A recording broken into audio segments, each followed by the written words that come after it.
And just to inform all the riders that we have two sets of numbers here, the blue ones for the first round and the white and green ones for round number 2.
So we just wait for the signal. Here on the center of the arena, here the launch arena in Doha, Alshaqab, we get ready for the course walk for this 1.60 m Grand Prix. More than 600,000 euro of prize money. This is not going to be an easy task. Absolutely not. When you have so much prize money available and up for grabs, the course builder has to make a really big effort for these horse and rider combinations. Also knowing that we have a very nice starting grid, including the world number 2 on the launching rankings, Scott Brush. We have the best horses and the best riders of the world here in Doha tonight. Exactly. There's so many combinations that can take home this trophy. It's going to be really interesting to see who comes out on top. We start the course walk with our consultant, Will Fletcher, and we have a nice oxer to start the competition. Yeah, nice oxer to start. Hopefully not so many faults of this one before we come up. Left-handed bend to number 2. We can see that number 1 is not the highest one. It's to get really in shape, in rhythm of this Grand Prix. And then straight away, as we are looking up at fence number 2, it's already on the height. Exactly. This is a very tall vertical, very early on in the course. It's probably an outside 8 strides to this, but maybe there's an option of an inside 7 if the time is really tight. But it is very tall. The horses are going to have to be very careful. They're really going to have to sit back up, and use their carefulness to jump this vertical. We talk about a time a lot because it's really important. It's over 2 rounds, so the top 12 is coming back for second round, or all clears. So if we have more than 12 clears, maybe 13, 14. But I think when we see the level, I think we will be hanging around 10. That's my idea. I would say so. I agree with you. So, right-hand turn after the blue one, just in front of the in-gate, and then we get actually on a very nice and interesting line with 3, 4, and 5. Exactly. We turn back to a very up-to-height vertical here. This fence has caused so many problems already this week. It's really tall. The horses are going to have to really respect this, and the riders keep moving around, keep the rhythm. Fence 3, it's a very hard ask. If I'm right, we need to be focused on the distance here on this one, because this will give also the answers on the questions on the 2 next fences, with fence number 4 and 5 coming up. We can see that fence number 4 is a really nice and square big oxer, massive enough with those big wings, 3 colorful poles, some little gates under it, and then following up with fence number 5 with the white poles. Yeah, it's a normal 6 strides there. The horses, if they give the bit of time over the vertical, nice 6 strides in the hand, quite wide this oxer. They're going to have to make a big stretch, really pushing over before the vertical 3 fences in a row gets quite technical for the horse and riders. We land, and of course we need to stay focused on the next fence. That will be the number 5, the white fence of the Qatar Equestrian Federation. All this with the Liverpool, who's slightly on the background, so could attract the attention of the horses to the down part, as they actually need to keep up on that top pole. Absolutely, 5 strides. The water tray is going to draw a lot of horses into looking into it. They keep a bit of a gap from the floor. It's making it a bit harder for the horses. They look in there, maybe not make as much of a shape as you'd want, and it is a very tall vertical. We go over to our next fence, left turn, just in front of the VIP area. We have a massive triple bar, and we follow up with the triple combination. Yes, we have a big triple bar here, really wide. The horse is going to have to make a big effort, but the course builder can use this triple bar to get the horse and riders to break the rhythm, to go forward before we have one of the most challenging fences on the course, that is the triple combination. So we walk the line here with Will Fletcher to the triple combination with the colors of Alshaqab. We have vertical oxer, 2 short strides between 7A and 7B, and 1 stride for the C element, who will be a tough oxer with those dark red plain colors. How we go up to the triple combination? For me, it's a little bit of an outside 8. After the horse and riders, they'll come round, maybe attack the triple bar a little bit.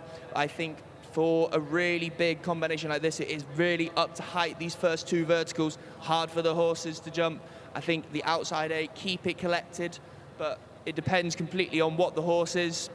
Sometimes maybe a bigger stride, they can go 7, be a little bit off, but they're very hard, 2 tall verticals to start this combination.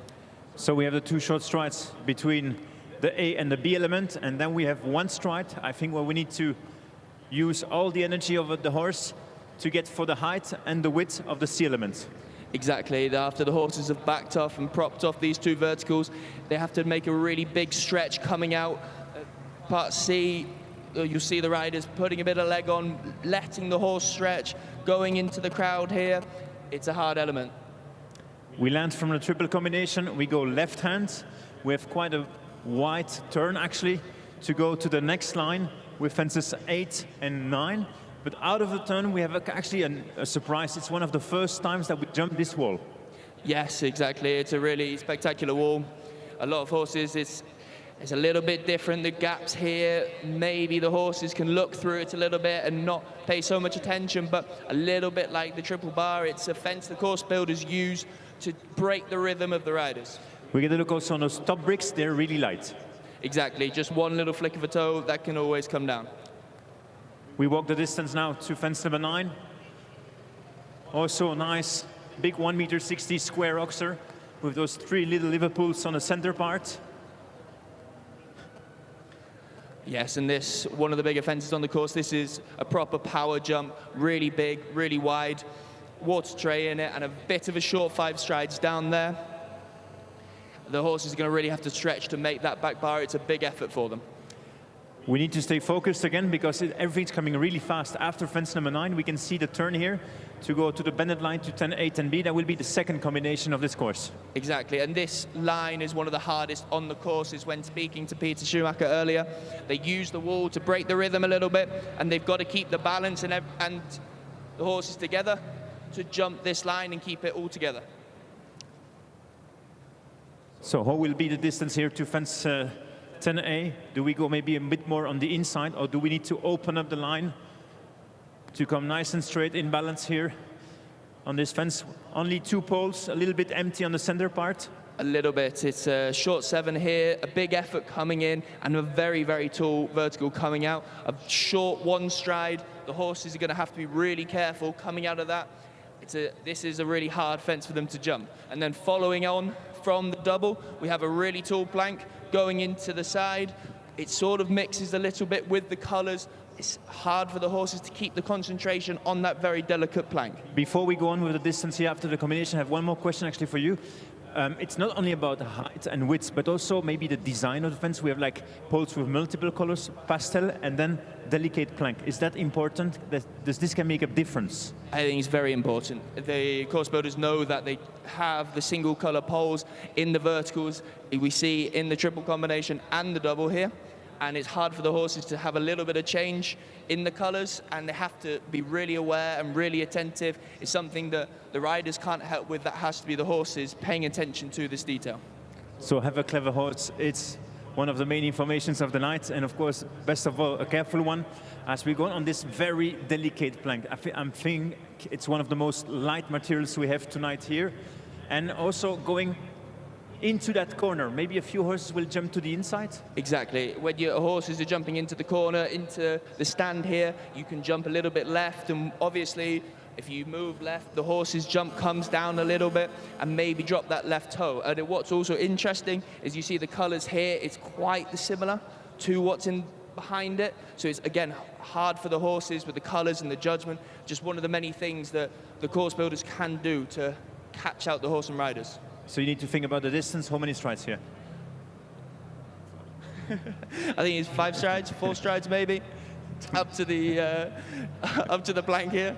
It's very delicate, and yeah, you'll see as the riders come that it's not an option for them to use. You land here, sit up, and then really using their position to make them jump the blank. So you need to think about the rhythm, the time allowed, the distance, also the direction that you get, and to keep your horse straight. And then we land, and straight away also we think about the time allowed. This is an important turn, I think, to go to the 3 last fences. We have 12, 13, and 14 coming up. Exactly, and the horses and riders, they've jumped a really hard line. You're going to want to take a little bit of a breath around here, but the riders cannot allow that. A really big fence here, a big, strong, bold fence. They have to put a bit of leg on, and then they're going to be folding a little bit right-handed towards the end, and we'll see what the distance is up to there. We go from fence number 12 to number 13 to the wonderful Doha Equestrian Tour vertical with those blue colors. A bit more narrow in the building, massive wings. And then, of course, we think about the boarding who's just behind it, who's like 12, 15 meters further away. So maybe a few horses will not finish the jump and jump to the right. What about the distance, first of all? Exactly. That is a short 7 for me, but you have the option of an inside 6. And maybe with the time being tight, they will take that option. But when you do that, you are risking to go a little bit too much to the inside. When they jump away from the side here, it's, again, very easy, as the same with the plank over there, for them to drop that inside foot and just take that off with them. Many times the Grand Prix is finishing on fence number 13, but no, we have one more to go on right-hand side. We go to the last oxer. So we land, and we have that last line here that Will is walking at the moment. Very big fence. 1.60 meters high, 1.60 meters of width. Fence number 14 to close up the first round. And an 8 stride bending line to this last fence. The horses and the riders especially will have to keep the horses straight over that vertical, keep outside on the 8. It's very easy to get a bit overexcited. Stay on the inside and then run up a little bit close to this last fence. It's a big fence, a big effort for them. 14 jumps, it's very hard for the horses to keep the energy all the way to the end. So that's about the course walk. Many questions for the riders. We'll see the answers in a really short moment with them on track. 39 riders entered into this 5-star Grand Prix. How many clears do you think? I think the course design team will be happy with about 9 clears. They bring 12 back, and I say 9 clears would be very good. 9 clears and maybe 1 or 2 with one time fault, the fastest for Folter. And we're back again in the ring for a shorter track later on. Thank you so much, Will, for all this information. And of course, I wish you also, with your commentary team, a great Grand Prix. Thank you very much. Good evening to all of you. Ready in 10 minutes now for the first rider in the arena.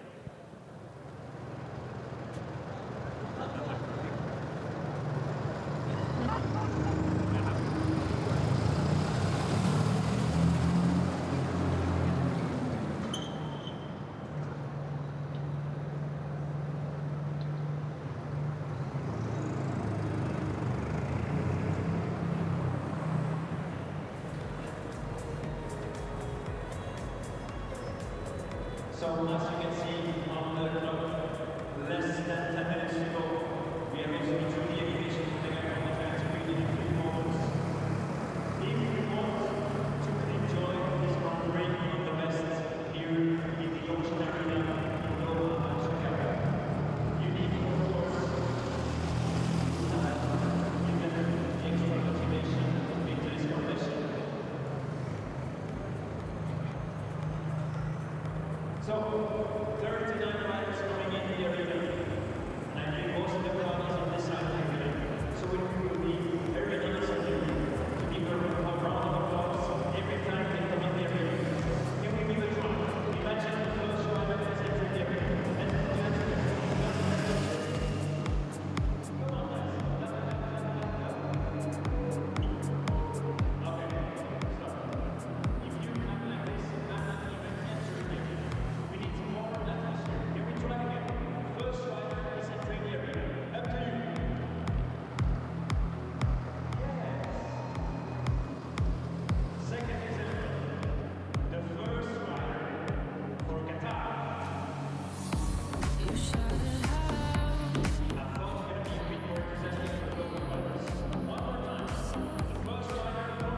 Salam alaikum. Good evening and welcome to the Longines Arena at Alshaqab. If you have been with us for the last month here in Doha, you know that we have been building toward this exact moment. We have seen 4 weeks of intense competition, hundreds of rounds and thousands of fences jumped. But tonight, the slate is wiped clean. Everything prior to this was a rehearsal. This is the main event. We are here for His Highness, the Father Amir's Prix of 2026. This is the 5-star Grand Prix. When you look at the start list tonight, you realize immediately why this is one of the most coveted titles on the winter circuit. We have 39 starters representing 21 different nations. That is a global championship field right here in Qatar. And they have all been chasing a share of that massive €650,000 prize fund. Incredible. But money is just the number on the sheet. The real story tonight is the test that lies ahead of them. We have Peter Schumacher as our course designer this week. If you know Schumacher's work, you know he doesn't build courses that you can just gallop at. He builds puzzles. He demands precision. He tests the rideability of the horse and the discipline of the rider. Tonight, he is going to ask them to be adjustable. He is going to ask for scope over the oxers, but delicacy in the combinations. In a 5-star Grand Prix of this magnitude, there is no place to hide. Every stride counts. Speaking of counting strides, we have to talk about the man who has been counting them better than anyone else this month, Scott Brash. He comes into this final night as the undisputed leader of the 4-week of this 4-star and 5-star ranking. He has been a machine, while others have had moments of brilliance followed by inconsistency. Scott has been steady, clinical and fast. He has dominated this tour, but being the ranking leader is a heavy mantle to carry into this final week. There is a difference between being the most consistent rider over a month and being the fastest rider on the one night that matters most. The 38 other riders in the warm-up ring aren't thinking about the ranking points Scott has accumulated. They are thinking how to beat him tonight. The atmosphere here is electric. The lights are on. The sand is groomed and the course is set. We are looking for clear rounds. We are looking for that perfect harmony between horse and rider. It has been a long month, but it all comes down to the next few hours as we bring His Highness the Father Amir's Prix of 2026 to a close. But this is only a small part of the entire Doha Equestrian Tour. 39 starts, 21 nations, €650,000. Let's get His Highness the Father Amir's Prix Grand Prix underway. Joining me here in the commentary box, Will Fletcher, British international show jumper. Will, you've been down there, you've had a look at the course and you were being broadcast there, but if anybody has just joined us, maybe point out some of the tricky elements before we get to the 3D animation, so we will have a better overview picture, but some of the challenges you think? It's a very challenging course here set by Peter Schumacher, as it should be with this much prize money up for grabs. There's a few places to point out. The third fence has been causing so many problems.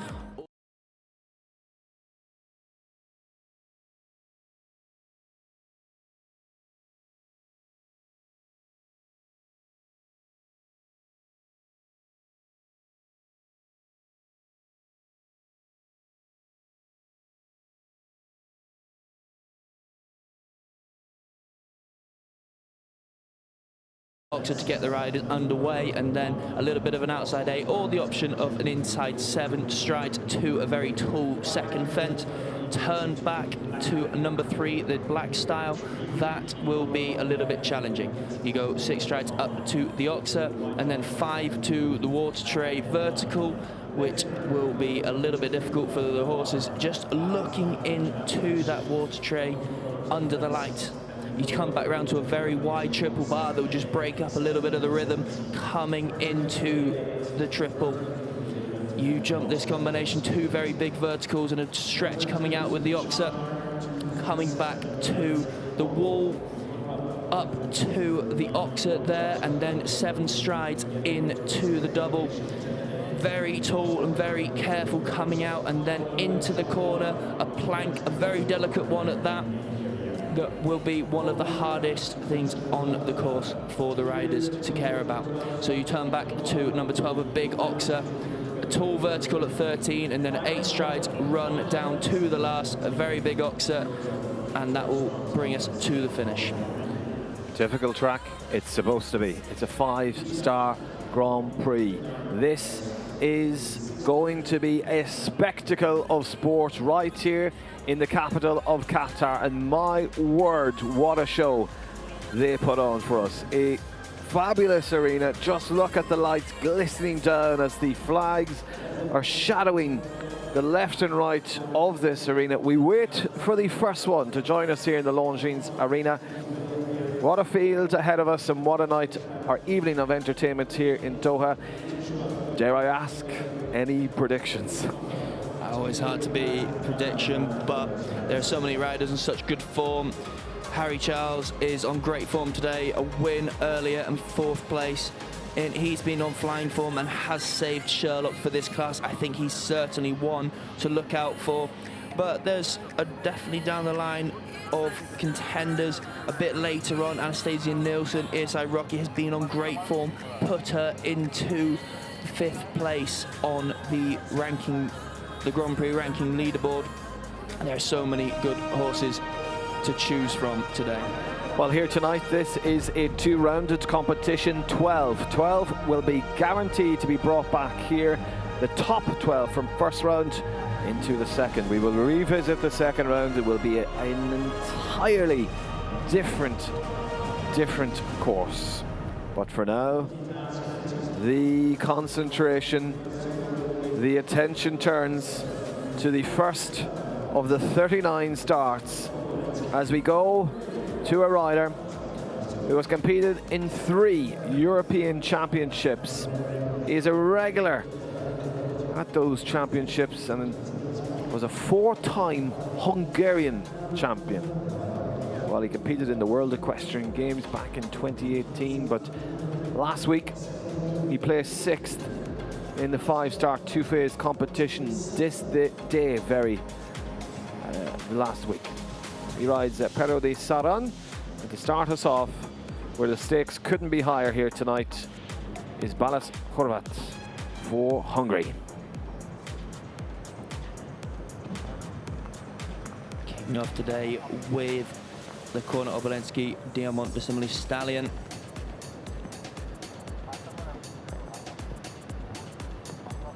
Coming down to fence 1, no problems at all.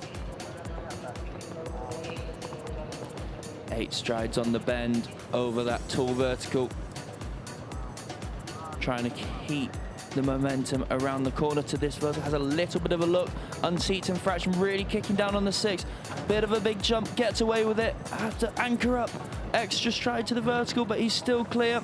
He has this corner to get back together.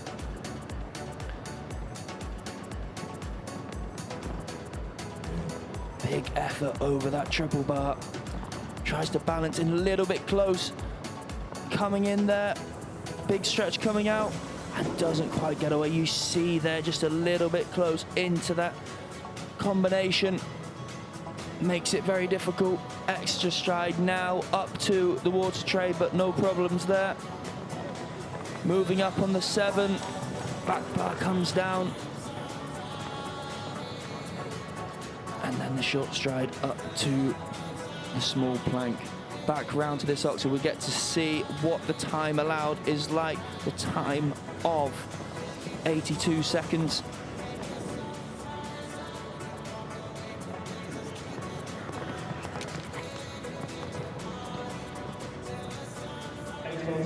Well, a total there of 8 faults then, and 81.37 for the Pathfinder, Balas Horvat, as he rides Peru de Saran.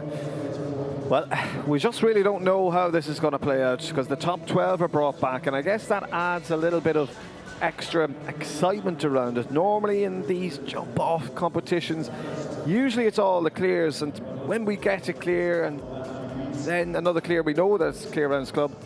If somebody picks up 4 faults around the course, we sort of, okay, well, they're not getting through. But this adds a little bit of jeopardy where maybe a fast 4 faulter, maybe an 8 faulter, we just do not know. And then there's also the added element of the reverse order in that second round. The fastest in round number 1 will go last in round number 2. These are all little things with this format, Will, that really help the excitement here in Alshaqab. Absolutely, and especially the quickest time going last in the jump off. One of the absolute masters of that is Scott Brash. He knows how important it is to be in pole position coming into the second round. So I'm sure we will see Scott turning up a little bit tighter. He doesn't need to, he won't be worrying about the time allowed. He'll be gunning for that pole position. Well, one of the British riders that jumps here tonight, it is Sienna Charles, and rides Stardust, a European silver medalist back in 2023, and was clearing yesterday's 5-star jump off, just picked up the 4 faults in it. Certainly one I will be backing, especially as a young lady or a young rider. Yeah, Sienna doing a very good job to start their Stardust. Been a super servant of hers over the past few years. A horse that doesn't have an overly big stride, and unfortunately there catches the back bar. Another one to get that one. And she's deciding to retire. It's very hard, that oxer coming out of the combination. The horses really have to back off. The 2 verticals really work hard, landing maybe a little bit steep, making the oxer out, just that feeling that little bit wider than it would do if you're coming to it as a single fence, and it's also gumming into the side, just makes them back off a bit and hang in the air a little bit and catching that back bar. Well, by deciding to retire there, Stardust will be saved for another day. Sienna Charles there for Great Britain.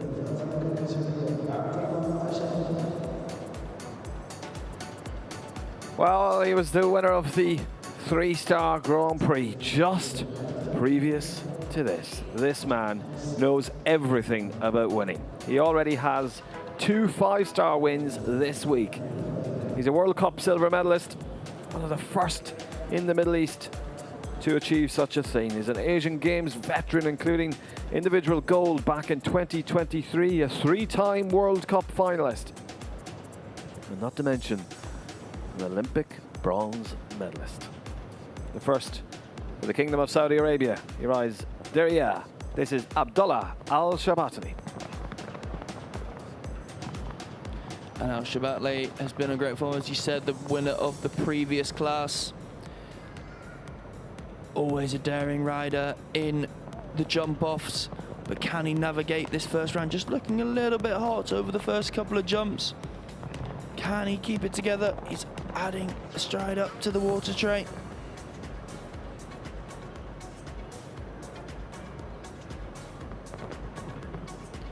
Over the triple bar, coming outside. Extra stride in there, he's a little bit close. Oh! That was something we were not expecting. It was close coming in, but that, I do not know, just a real mishap there. Yeah, sound of applause goes just an appreciation, I guess, of the control, as that was a really, really lucky escape for Abdullah.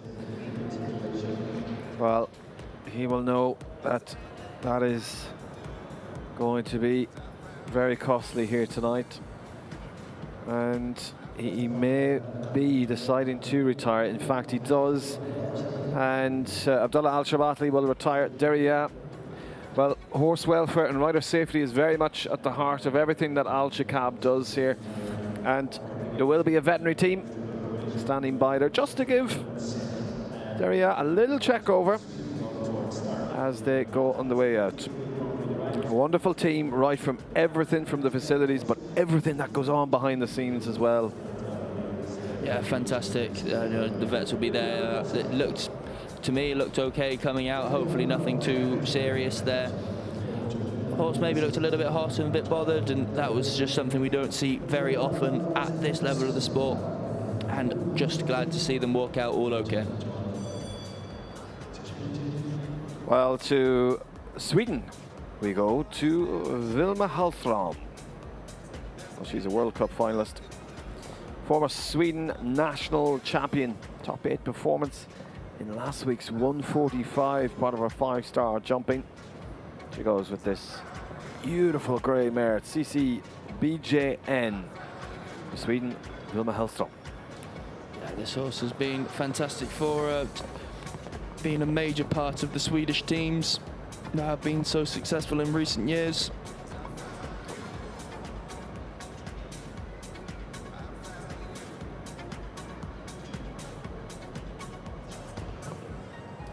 Jumps that tricky fence at number 3. 6 strides up to the water tray.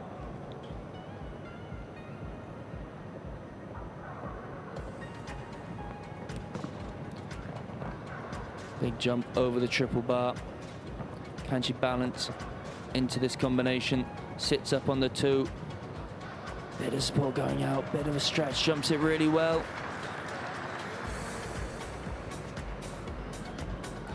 No problems at the wall. Up a little bit on the 5. Just keep it together for this 7, jumping super round so far.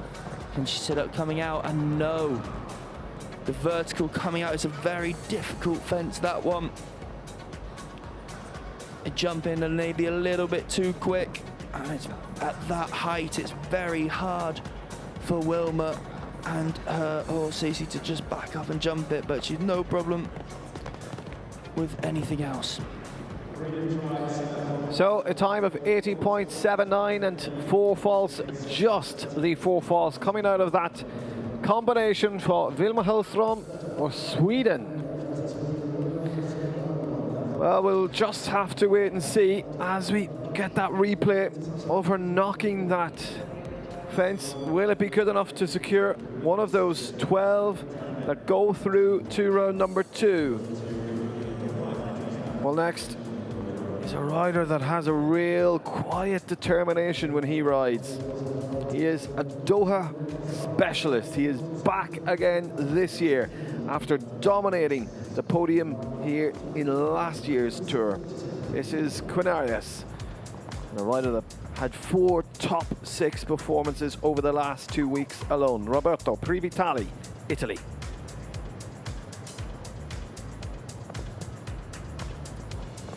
This horse a lovely model. Really nice stallion. Jumping super so far. But some big tests still to jump. Nice jump over the triple bar. Just a little bit on the wrong leg, but no problem going in. A little bit short there, big squeeze coming out and jumps that with so much ability, so much scope. Really nice wrap so far. Attacks up to the wall there. Moving up on the 5, had to give it a little bit of help. Needs to get back into the rhythm. And another one just to have that vertical, and very, very short on the 5 down to the plank.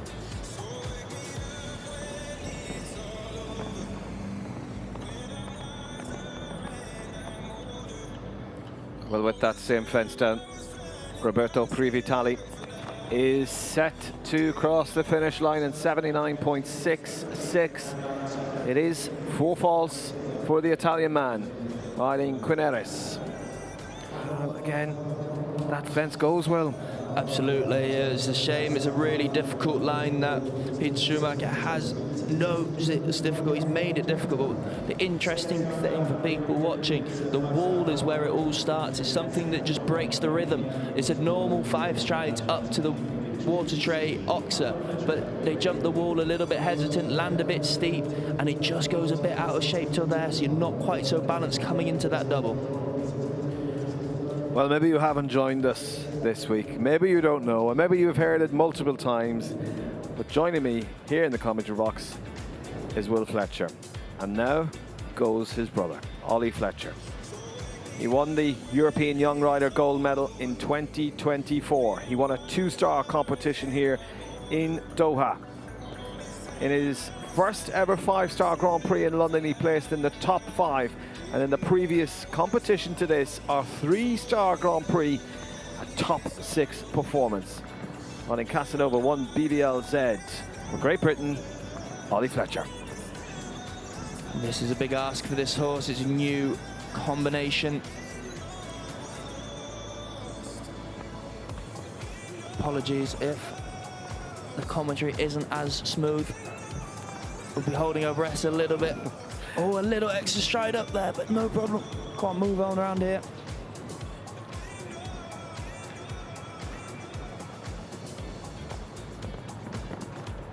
Wow. That was a shame, just with the extra stride up to the fence before. Makes it a little bit hard to then jump that triple bar and then a vertical in the middle. But it is early days for this combination. It has jumped some superb rounds. Clear round in the 3-star. Lovely clear round in the big jump off class last week. Has so much ability, so much scope. But at this level, it's its first 5-star Grand Prix. Doing some really nice things. Jumped down that really difficult line, no problem at all. We're all really hoping that this one's gonna be a super horse for Ollie in the future. Well, it is a beautiful 10-year-old stallion that crosses the last fence, and with 84.11 on the clock, that is 3 for time, 8 for jumping, a total of 11 for Ollie Fletcher, Casanova 1, BVLZ, Great Britain.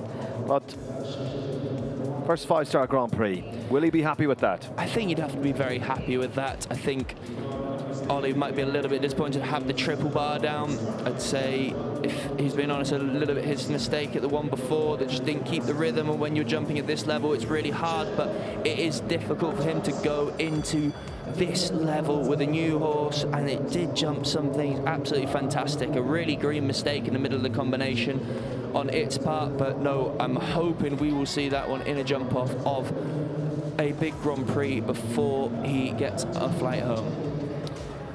Well, we remain with the British contingent, and this young man, well, he's just in his late 20s, and my word, has he achieved so much. An Olympic gold medalist, World Breeding Championship bronze medalist.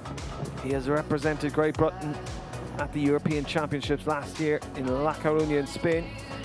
Dominated the under-25 FEI rankings and was 8th in yesterday's 5-star jump-off competition. Riding Sherlock is Harry Charles. And this is the class that Sherlock has been saved for. The big money class.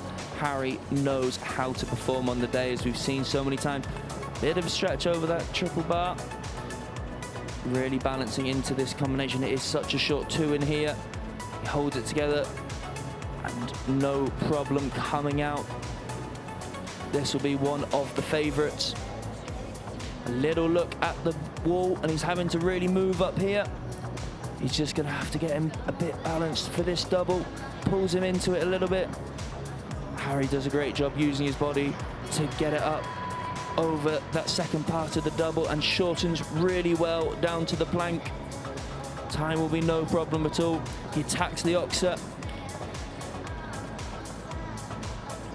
Could we have the first clear? He only has 1 to keep up. The time is good. He pushes over it. He charges over it.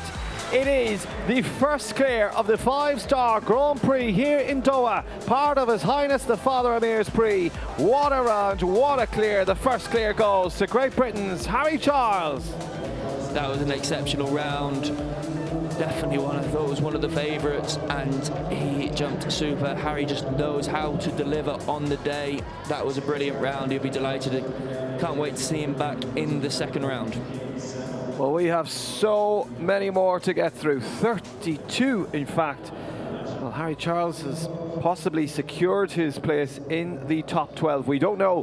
Who knows? We might have 15 clears, and some of those clears might not get through. But with that performance, I think that's going to be very hard to follow. But with the Saudi Arabian rider next, that placed third in the 5-star Grand Prix last week, he knows how to do it.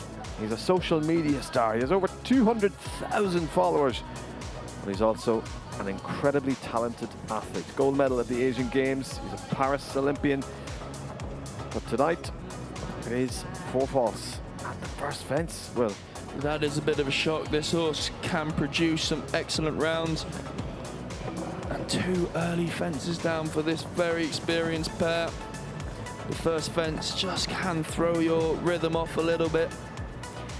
And it's definitely something, you know, if that happens and you're not expecting it, takes a little bit of your focus like it has done there. Completely got it wrong over the triple bar, unfortunately. We know they can compete very well at this level. But as I was saying, once you have that first fence down, it's really hard to keep that mental focus that it takes to jump around the big tracks of courses like this. yeah, it's not to be here this evening after what was a great performance in the 5-star Grand Prix last week, but this is just how variable and how things can really change from week to week, from the performance of not just an athlete, but very much the horse. Absolutely, and that's what happens on long tours like this. It can't be your day every day. And unfortunately, today is not one of those. So 1 clear, Harry Charles, Great Britain. Fastest of the 4 falters, well, there's 2 4-falters. Roberto Privitali, and then Sweden's Vilma Hellström is in third, 80.79. Top 12 taken back for round 2 as we go to the first of the Pan-Americans countries. It's Brazil, Santiago Lambre. This is Zeus. This rider won His Highness the Amir's sword back in 2024. We will be rejoining the Longines Arena here in Alshaqab in 2 weeks' time after a 1-week break for that very event. So as part of that spectacular 3 weeks, good to see. Quite an economical jumper, but certainly knows how to get the job done. Big push over the triple bar. Now the combination.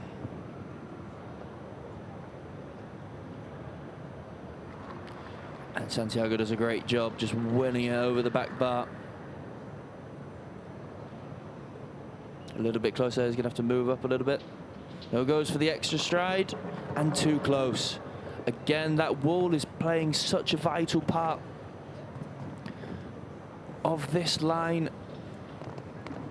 Horse had a little bit of a look at the wall and then had to get an extra stride, and to a fence that big, it is really difficult, and the plank comes down as well. Bit of an odd jump over the oxer there. With 8 faults to the last fence, Santiago Lambre is also over the time allowed and picks up 4 for time, 85.01 with Zeus. Total of 12 there. Well, maybe just reflecting on that wall, that's a really special wall because it's not necessarily the full brick wall that we normally associate with a wall. That gap right underneath it. Absolutely, the Alshaqab wall there, the gap in the middle, I think is making such a big difference. It's not something that the horses see all the time, and you can just see them looking into it, and then when that happens, the horses don't quite land out as far as you would to a usual vertical or even a normal wall. So it's just making the little bit long 5 a bit difficult for them. Well, starting his round is Hassan Senturk. He goes for Turkey. No comment to Septon. He was top 10 in the Grand Prix at a height of 155 2 weeks ago. And in a previous class, that 3-star Grand Prix, top 10 performance in that, just picked up the 4 faults. He's a Mediterranean Games bronze medalist, core member of the Istanbul Warriors, part of the GCL. Yeah, this has been a very good horse for Hassan. He is taking it a little bit slowly so far. When we've seen a couple of time faults creep into people's rounds, he's just going to have to be a little bit mindful, but just runs in a fraction close. He's going to have to work there, but unfortunately, work you might. It's such a short 2 strides in that combination. It's really hard for the horses to back off and jump, and the wall comes down. The first one to fault at the wall.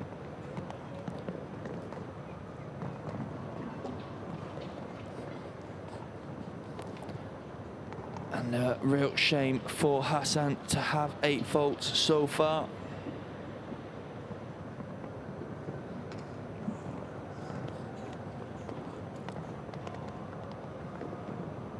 Clears the second last fence as he goes over the last with the time allowed exceeded also. This time it's 4 time penalties and 8 for jumping, 12 faults. The time there, 85.21. Hassan Centre, no comment to Septum Turkiya. Shame for Hassan, 2 faults there. One a bit unlucky at the wall, but as I was saying, the combination is proving very difficult. That 2 strides from A to B is very, very short, and the riders know this. They're trying to wait as much as they can coming into it, just to give the horses that extra little bit of space, but you need the horses to be responding to you well, to get them together, to jump that middle part. Well, starting to come around to approach the first fence is Portugal's Duarte Sebra. This is Dorados, another one of the riders, former Olympian. But Duarte is a 3-discipline master. Also previously competed in dressage and eventing. Now primarily focuses on the show jumping. He's the 11th to step forward. And Duarte, a really good competitor, and this horse has taken him to this top level time and time again. Riding for his owner, Carol G. Can be what it is, a super talented horse. Has so much scope, makes it really easy. But it sometimes he can be a little bit of the cheeky side, and showing that there at the wall. As we were saying, the gap in the Alshaqab wall, it does play a part, and a lot of these horses, you know, under the light, are not really used to that, and they're not paying attention. And unfortunately for Duarte, which was a really promising round, that little hesitancy there costing him a chance to be in the jump off. Yeah, well, deciding to retire there, that's a shame because no poles down. But unfortunately, with the refusal, as we keep seeing, the Alshaqab wall is just a technical question here that Peter Schumacher has put in that is going to cause most of the issues by the look of it here tonight. Absolutely. It's a really good testing course so far, with only the 1 clear. 11 having been, we're over a quarter of the way through. It'll be interesting to see what scores can be had to get through to that second round. Well, we go to a rider that is the top international rider for Australia. She won the 2018 LGCT Super Grand Prix in Prague a number of years ago, then went on to win the Longines Global Championship Tour Grand Prix of Madrid. She's the first ever woman to win €1 million in prize money, part of the LGCT series. She goes with fellow Castlefield. This is Australia's Edwina Tops Alexander. This horse has been a great horse for Edwina for so many years now. A 5-star Grand Prix winner. Plenty of scope and power.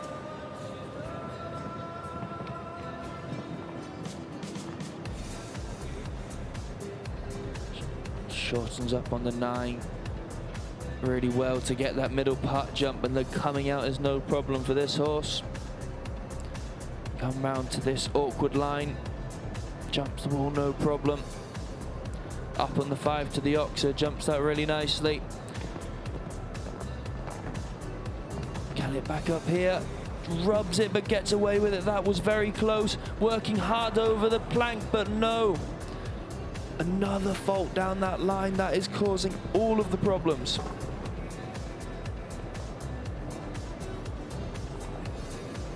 Well, that is a real shame. In the second half of this course, goes clear in the time of 79.93. That's one of the fastest rounds we've seen to date. It's just the 4 faults. It ranks 3rd at this stage. Really good around there, and that was such a shame. We saw a little bit of a warning sign of the fault at fence 10B. Just rubbed that, got away with it, but couldn't quite do that at that delicate plank. She's going to have to sit and watch the rest of the class to see if she can squeeze into the second round.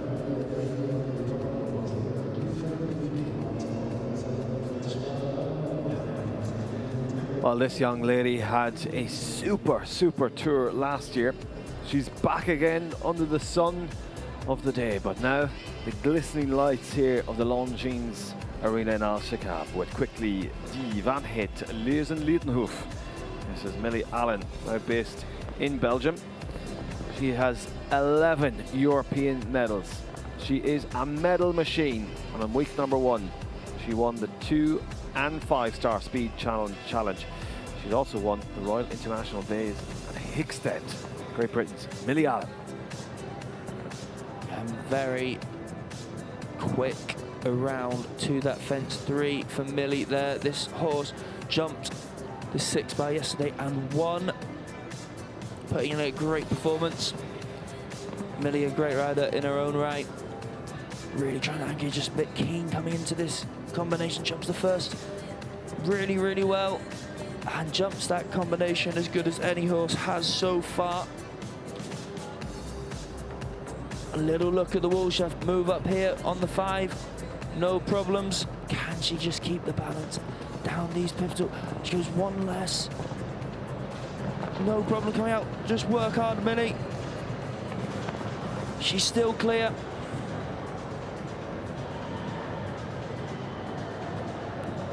Time absolutely no problem at all. Could we get another clear? Will it be another clear for Britain? Harry Charles produced the first. Will it be Millie Allen that produces the second? The answer to that is yes. Yes, once again, Great Britain goes clear. Millie Allen, the young lady, has just produced the second clear of the night here in Doha. What a fantastic round with quickly Die Van Het Leuzen-Liedenhoef. Millie rode so well there. She managed to keep this keen horse under control when she needed to. The horse jumped brilliantly, expertly piloted, massive well done to Millie. She really deserves that, worked so hard and on some great form after that 6-bar win yesterday. Well, we're saying that it's the top 12 that are brought back. It is actually, if there is more of the clears, then all those clears will be invited back. So if it's 14 clears and 14 come back, but we're with this standard and with this challenge that is laid out by the international course designer Peter Schumacher, let's see if we can reach 12 or fulfill that quota. Khaled Al-Mobethi will have to follow that superb round as we recompose ourselves and welcome Diana Dublovo-Z, Asian Game gold medalist, made his Olympic debut in Paris. He was 5th in the 3-star 2 phase and 2nd in the 3-star 140 last week. Let's see as he's the 14th to go. And all good so far for Khaled. This mare jumping very well so far. Jumped a very good round, or 2 rounds earlier in that 3-star Grand Prix, finishing 7th. Really shortens up nicely there, bit of a squeeze coming out.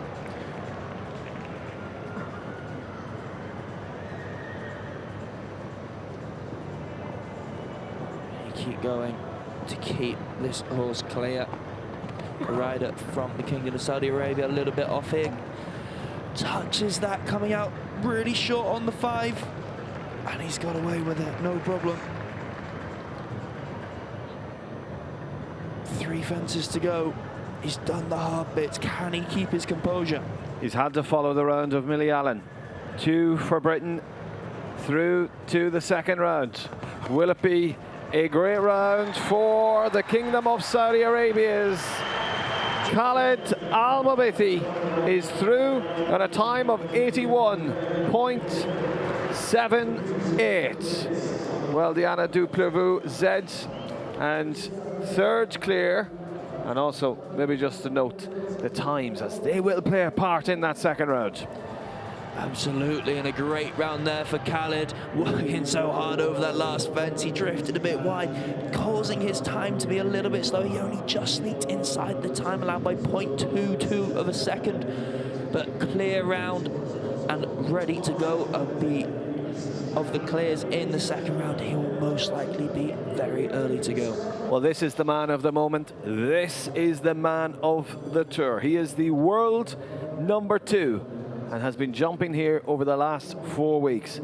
I believe my colleagues in the studio team have been titling it, including you, Will, doing the double-double. Maybe you'll explain that in a minute. Absolutely. It's a 5-star, 5-time major winner. In fact, he won his 3rd Spruce Meadows major. He's just an absolute force to be reckoned with here in this winter circuit. He rides Hello Folly. It's Great Britain's Scott Brash. Scott has obviously been on incredible form, as everyone knows. 2 3-star wins, 2 5-star wins. A 2nd place in the 4-star Grand Prix. We know he's a man of an occasion. And when he gets on form, there is just no stopping him. Hello Jefferson, obviously his long-time servant and Olympic partner, where he jumped that wonderful round to jump a clear to win the gold.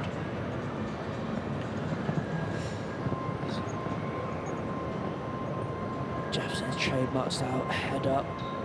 Scott does such a great job holding him, holds him again, and Scott is just wonderful at keeping. He's just hanging on around the corner, just fell out through the shoulder. But even when Scott has to do or react to something, he just keeps himself so still. The man with nerves of steel, working really hard there, but you just see, as Jefferson was running, he sits up so well, does not move his body, and gives Jefferson every single chance. 2 fences to go for Scott. Can he make this 3 wins in a row? I'm sure he will. It's such a great performance once again by the Scotsman. 80.44. Great Britain's Scott Brash is also through to the 2nd round, and with that time is into rank 2nd. Well, that means that Millie Allen at this stage will be the last to go in the 2nd round, with Scott Brash now 2nd, as the time is used to decide the order of which they come back in, which adds a real excitement to the 2nd round. Well, now we're starting to kick on. Now we're starting to get the clears as we continue. That was fantastic by Scott. It's just always great watching one of the world's best in action when he's on a roll like this. It is just incredible. Hello Jefferson, showing no age at 17 years old and still competing so well and jumping a clear. That is going to be some kind of... It is going to be some jump off. Scott and Harry going head to head again. Always great to see. Yeah, change to the start list from previous. It was Hello Folly. It's now Hello Jefferson. Scott Bratch takes through to the second round. The next rider, well, that's a disappointing start for Gefrid Pook. And he goes with Equestrian Naxel, the fifth. He was a European bronze medalist a number of years ago and second in the Grand Prix last week. That's a disappointing start. In fact, he looks like he's going to retire. Yeah, and wise to do so. Maybe you could have thought, right, early fence down, you can move up on the pace and try and get in on a quick four, but after a great result last week, Gefrid knows that he has better days ahead of him, saves that horse. It is a long tour here. There's so many weeks of top-class competition, and there's going to be plenty more opportunities for Gefrid to showcase his horse's ability. Well, this rider, my word, is he having a fabulous time here in Qatar. He has dominated the podium.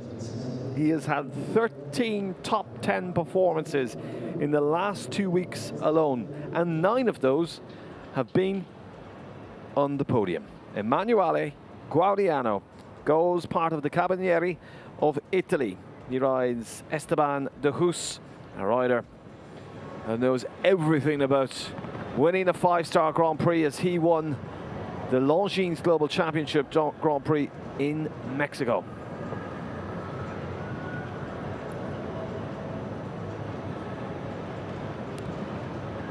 And Guardiano, always such a competitor. As you said, so many podium finishes, a little bit wild down to the Oxa. Just disrupting the rhythm a little bit. He's just going to have to get it back together around this corner. Flies up to the triple bar, puts his legs a little bit in the middle. Not a great sign before coming through the combination. But no problem at all through there. Lost a stirrup, but he's got it back. A lot of leg over the wall, has to get the extra on here. It's hard to jump on that, but stretches, no problem. Still clear, heading to this hard double. And no, another horse to have that vertical down. Proving really difficult. The doubles and combinations today are very, very short. They're just jumping in after that long line. And it's very hard for the horses to sit back on their hocks and provide the shape needed to jump out of that double. Well, also gone over that time allowed there, so 4 for jumping and 1 for time, 82.08. Emanuele Guardiano riding Esteban de Hus. Well, even for the riders that are performing so consistently well in this tour, everything can change when it comes to this high-stakes 5-star Grand Prix here tonight. A shame there for Guardiano, but it's been wonderful competition so far. Well, this has to be the leading lady of the show. If Emanuele dominated for the males, this lady has dominated for the females.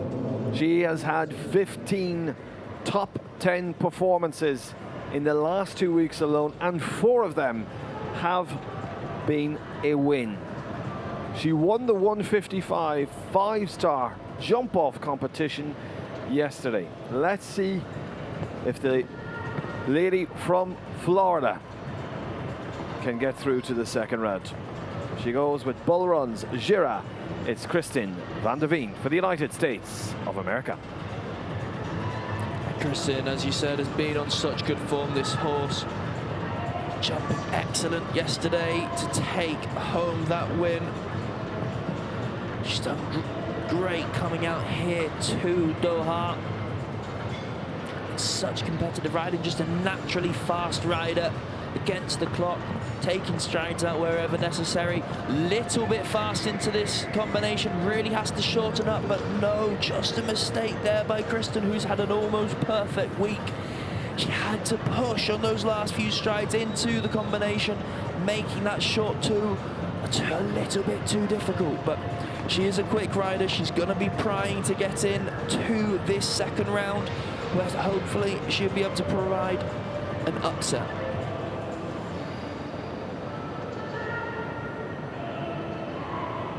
Well, just the 3 from home. 2 now. As she clears the Oxer with a vertical. And Oxer left to jump. Will it just be the 4 falls for the USA's Kristin van der Veen? It is. Quick pace there, 79.55. That's the quickest. One of the quickest rounds we've seen so far, and in fact with that performance it is the fastest 4 faulter, so ranks 5th at this point, but I'm sure we'll have a couple of more clears. But we are reaching the halfway point here, and only the 4 clears. Yeah, only the 4 clears. Kristin goes into 5th. And that was a shame. She looked very upset with herself there. I think you'd have to put that down to an error on her part when she's been so clinical over the past few days of competition.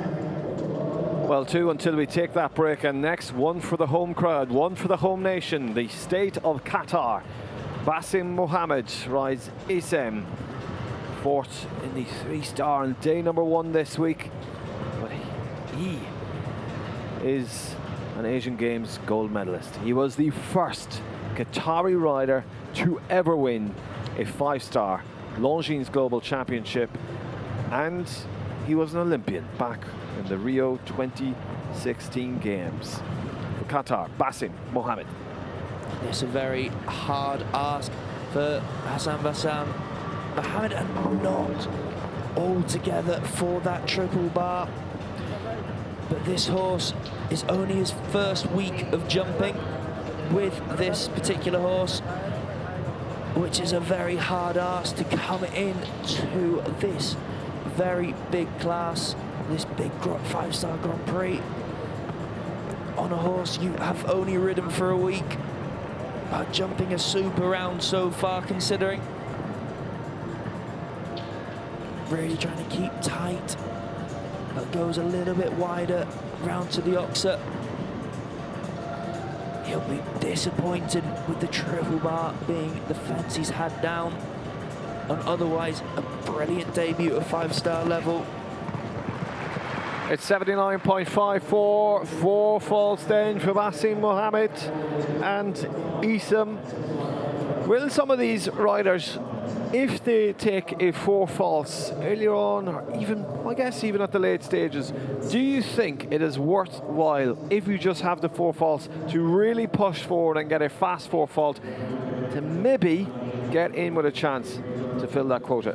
Absolutely, especially as we are approaching the halfway mark.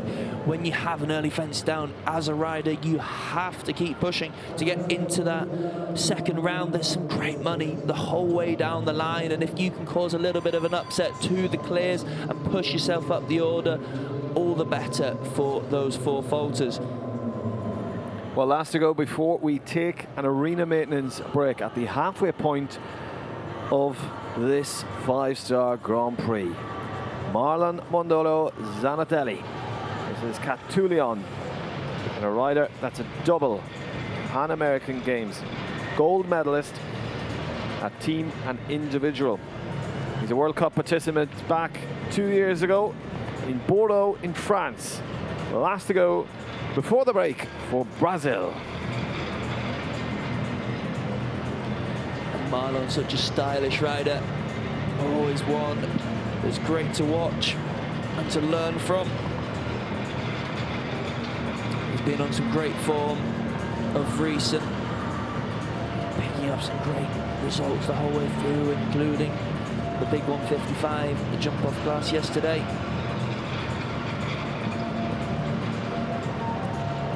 Another one just to make a little bit of hard work at that triple bar,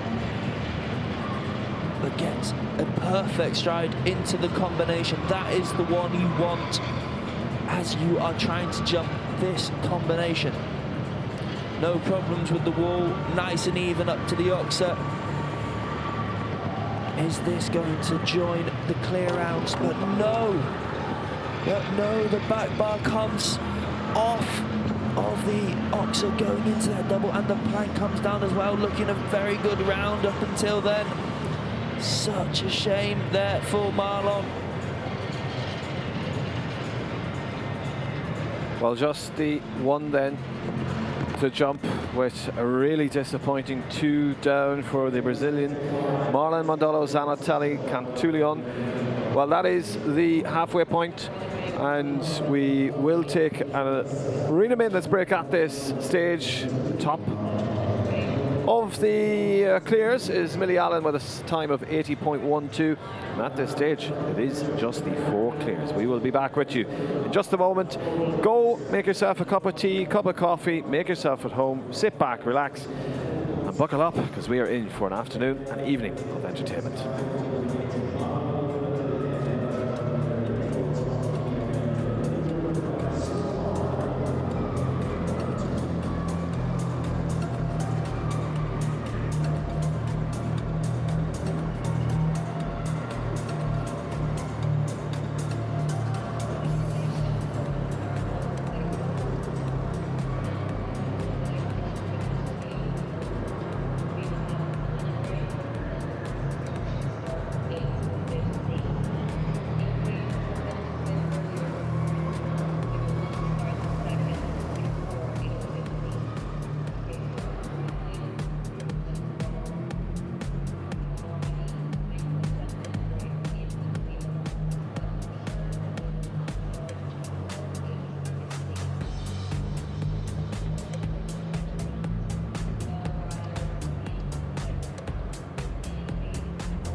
My name is Salmin Sultan Al Suwaidi. I'm the sports manager in Doha Equestrian Tour.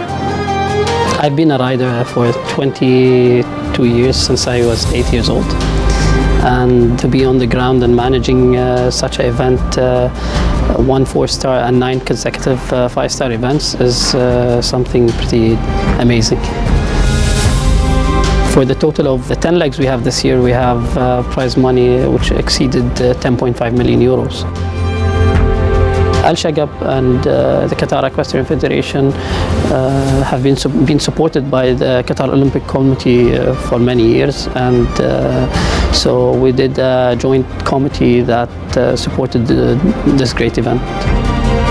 So DET Doha Equestrian Tour is 10 consecutive weeks of great sport. We started with a 4-star event on the first week, for the first leg, and then we continued with the 3 5-star events coming after that to the 4th leg of Amir Father. And then we're going to His Highness the Amir Sword. We have many good riders coming internationally from Europe, from America, and all around the world. Even our locals, it's motivating to them to compete against all of the great riders that are coming to Doha. We look forward to welcome all the people here.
Welcome back to Doha. Welcome back to the Longines Arena of Alshaqab.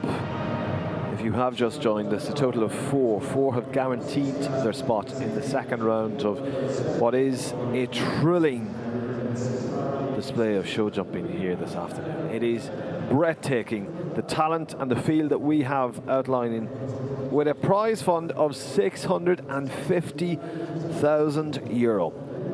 About 214,000 of that will go to our winner. Not bad for a day's work.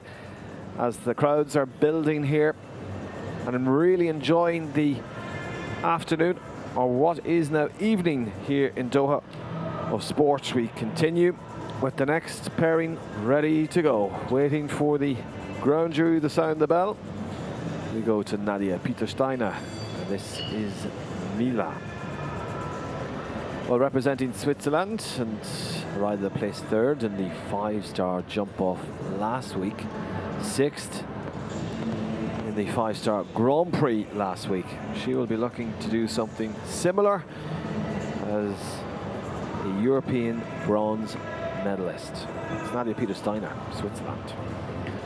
And Nadia has been on some really good form. I thought her performance yesterday with Clear Around El Mundo was one of the highlights of the week so far. But she has another superb grey horse here. Mila, 14 years old, has been a very good partner of hers since she has taken over the reins.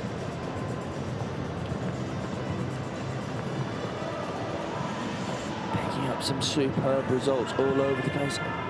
Nice and close in there. You see the horse just balance itself before jumping that second part. Just so clever. This horse is looking so smooth. She's been riding with so much confidence.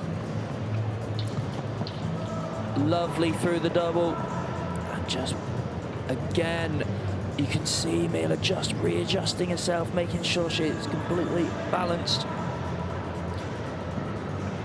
over the plank there. Looking superb so far. This could be a really good restart to the competition. Will it be Clear Round number 5? It's 80.39. Her team are happy. She breathes a sigh of relief as Nadia Peter-Steiner guarantees her spot into the second round, and that is the second fastest that we've seen so far. That was absolutely brilliant there. Nadia, as I said, is riding with so much confidence, so much belief, and really showing that there, going into the second place, provisioning before the second round. We know she can be quick. She's been posting some great results, really throwing herself into the running for the win here. Well, we go now to the home nation.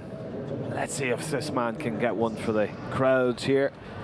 For the state of Qatar, Fela Suad Al-Ajami. This is Watnan Kamalinsky, one of the leading riders of Watnan. An Asian Games gold medalist. He began his sporting life in the in endurance. Now focuses solely on show jumping. He's His Highness the Amir Sword awardee in 2019 and 2023, but that win at the Hampton Classic and the 2-star Grand Prix in New York last year. The Watnon is a project that is recently set up, in fact in 2024, with the goal of qualifying for the Los Angeles Olympics. These Qatari riders really are going from strength to strength, and they mean business. They do, and he's just lost a bit of control into this. That's not very nice to see. And somehow gets through there. Just Rothman's Kamalinski just stuck his head up and just lost complete control into the combination, and unfortunately hasn't been able to get away with it over the wall. Has happened so often. A mistake or a miscommunication, even if you get through the next fence or fences, as what happened today, it just catches up with you around. This is where the smoothness shown by the riders that jump clear really is shown, because unfortunately that just took him out, and another one goes there at the last. Well, then it is a total of 10. There's 2 for time and 8 for jumping. Sued Al-Ajami, Watan Kamalinski, 83-32.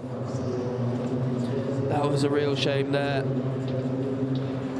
It's obviously this is a very big course, and 8 faults you will be disappointed with, but the horse does have some very good talent there, and just, I'd say, if that mishap into the combination had happened, this all could have changed a little bit.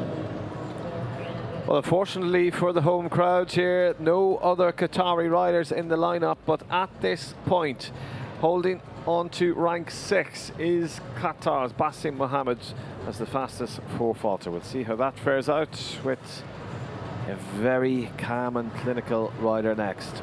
Emanuele Camilli. This is Chacarino PS. He was a winner of the Mexico LGCT Grand Prix last year.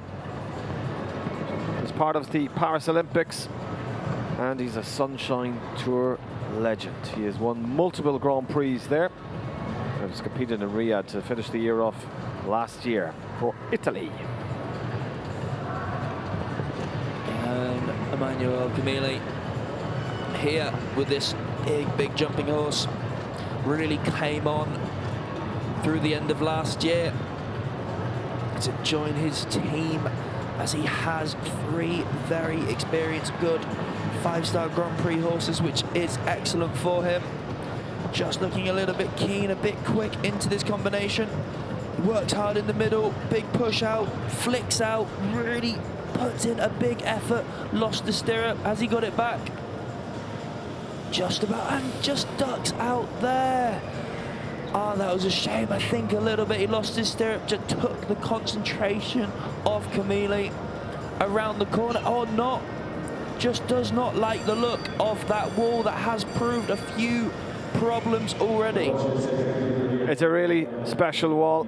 It is so challenging and purposefully placed, part of this really technical course by our German course designer, Peter Schumacher. Well, it's just, we watch back, clearing those, or that triple combination. It is so tough out there.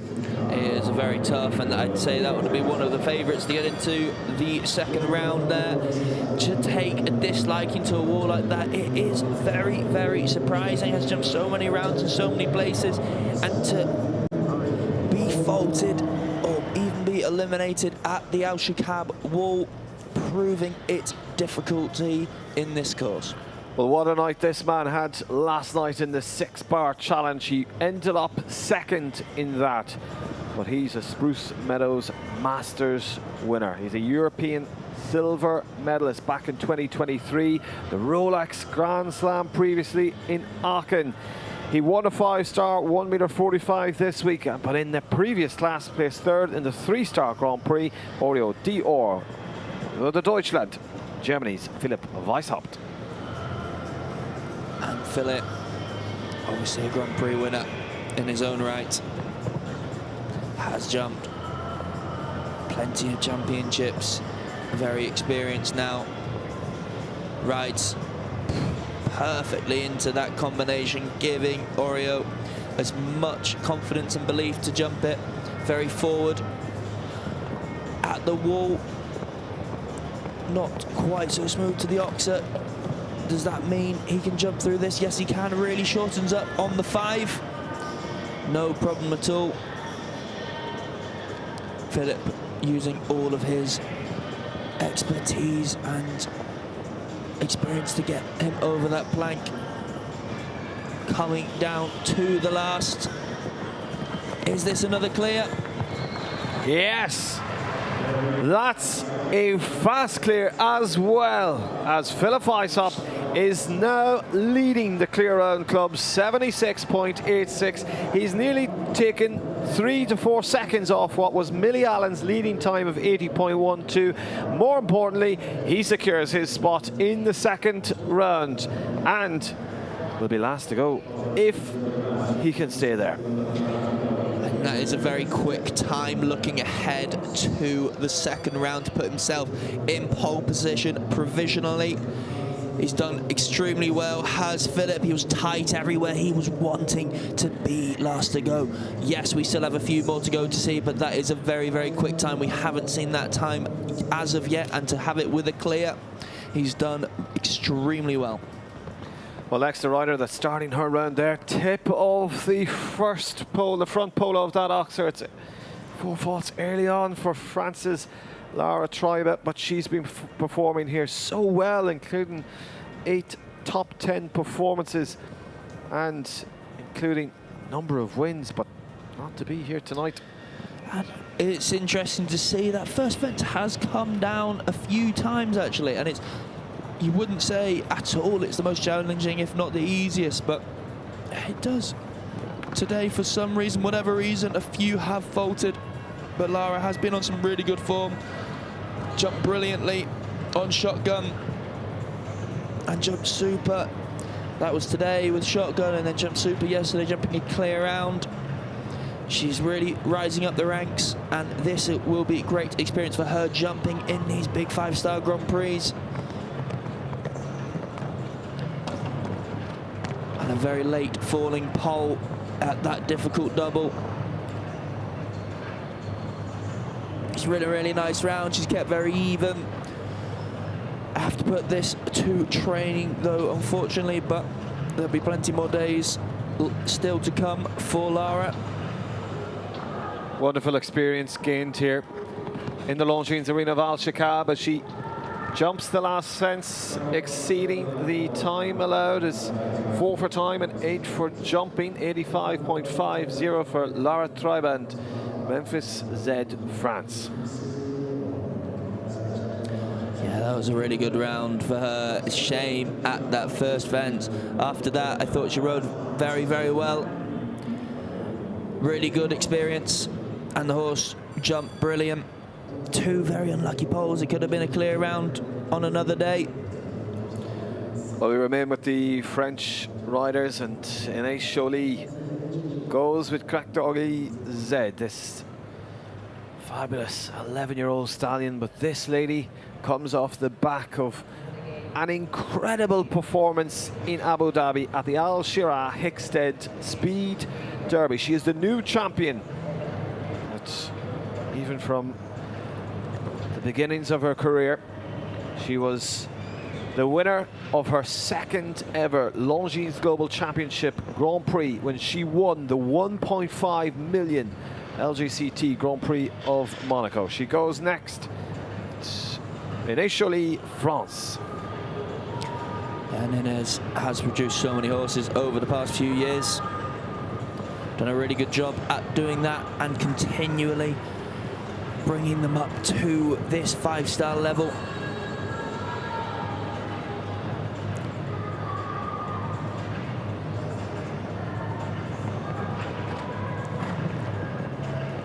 Just trying to get it back. For a little bit close there. Can she just keep it together? Yes, she can. Clear so far. just looking a little bit strong. Coming round to this wall, no problems there.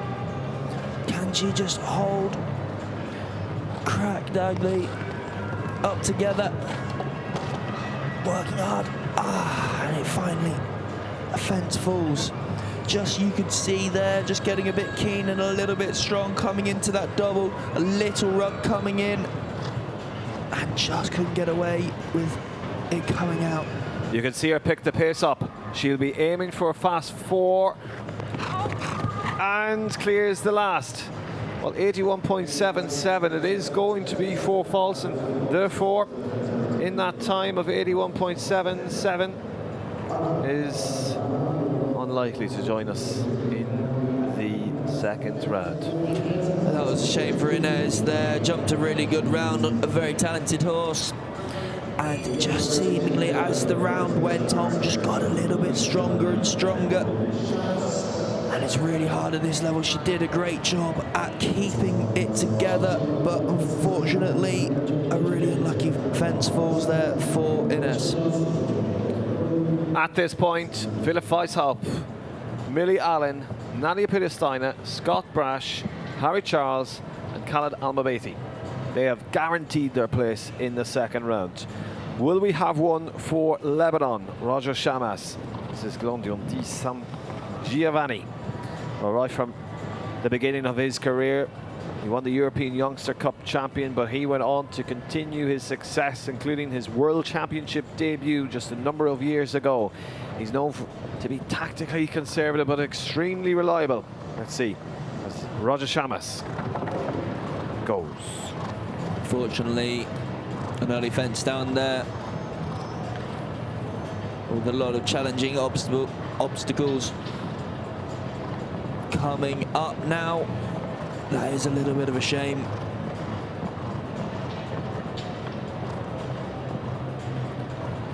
Jumps through the combination with no problem at all, rode very well into that.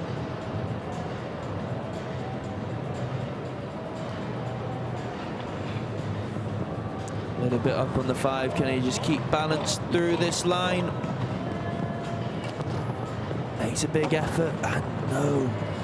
You see there, we know the 5 is so short to the plank.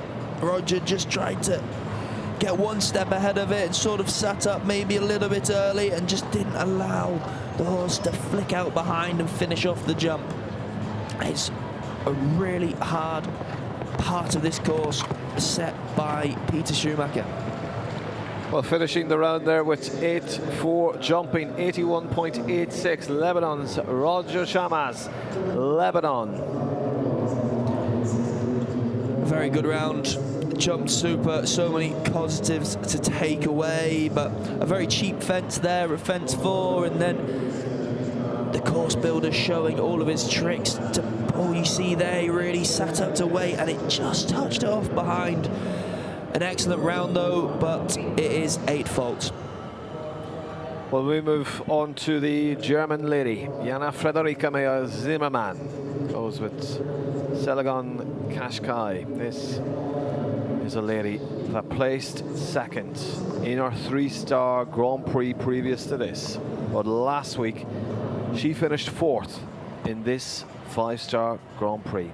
She is the current reigning recipient of His Highness the Amir's sword. Will she be able to secure a spot in the second round? She goes for Germany. And Jana has been on some great form this week. As you said, was a very close second in that 3-star Grand Prix, but she's been on some great form. The horse is all flying for her. Can she be the latest to add to the list of confirmed entries into the second round? All going smooth so far, but we know that the test starts now. She's really backed it up, sitting it back on her hocks, but no, the front bar of part C of the combination comes down. One of the favourites, unfortunately, might have to take a little bit of a back seat unless she really moves on to get into that second round. She'd have to be tight back here. She's moving on around. Great shot up to the oxer.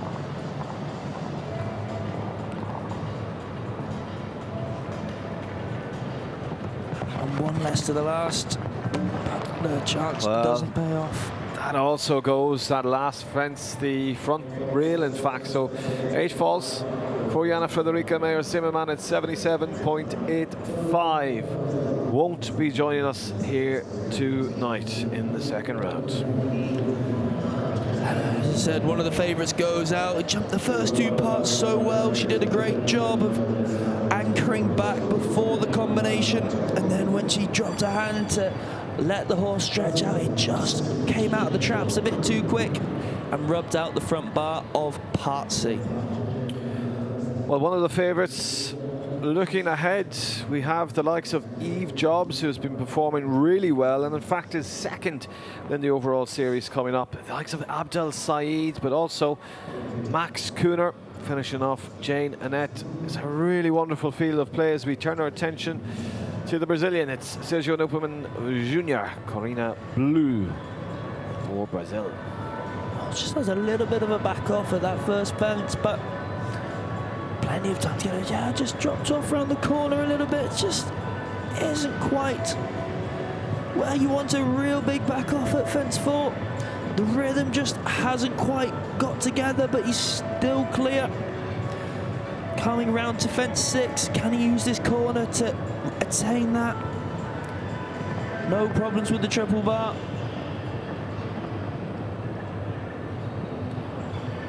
And unfortunately, the middle part comes down. Had a little bit of a tricky start, and the fence falls there. In the middle, Little's look at the wall. Can he just move up 5 strides, a bit long? Big jump over that oxer. And then faulting there, you see when that rhythm goes, it is very hard for the horses to keep jumping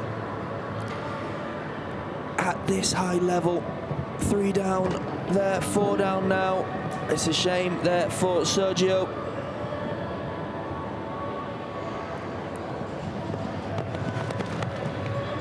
Jumps to last, but also a number of time penalties there. It's 3 times 16 for jumping, a total of 19 with 84.11 on the clock. Sergio Nupperman Jr., Brazil.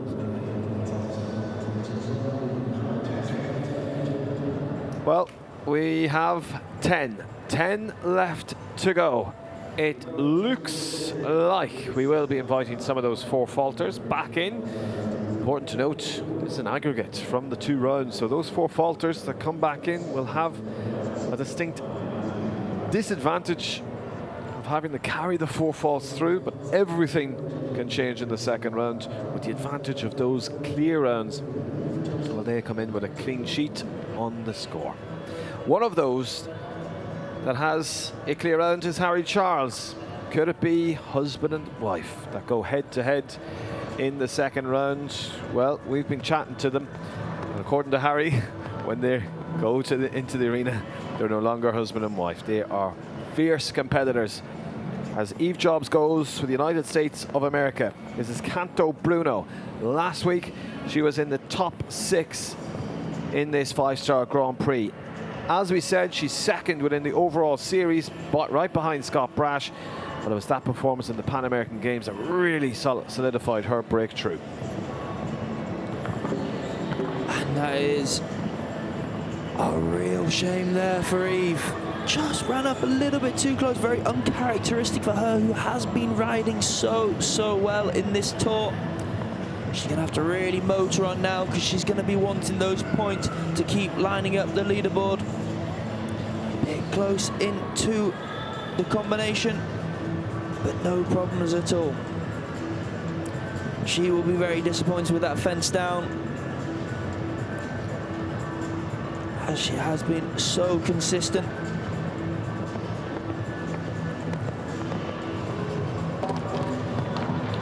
And another fence goes there.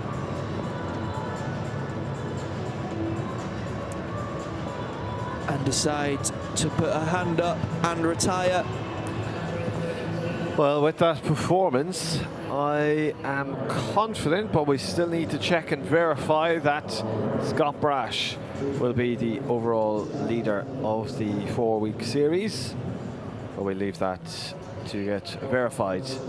But with a significant gap there between the two riders, in fact, when we look at the standings, Scott has 144 points and Ejob's 95. We've been reliably told that Scott Brash was pretty much in the position that he has won it as we continue into the final quarter of this competition. And we go now to a really experienced rider. He placed 6th in the 3-star 150 Grand Prix here, but he's a Hamburg Derby legend. He's a 2-time runner-up in that famous Derby ring. Also has a little bit of chef d'equipe experience. He's well respected for his tactical mind as we go to Mastermind Orel. This is Torben Klugenbrand for the Deutschland, Germany.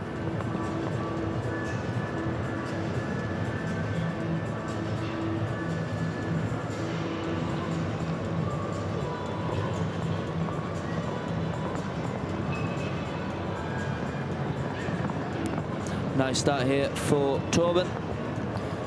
Clear over the first 5 jumps. He's a little bit slow around the corner here.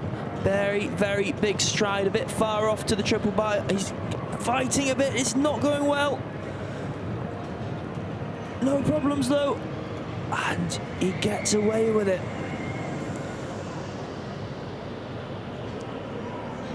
A big jump over the wall.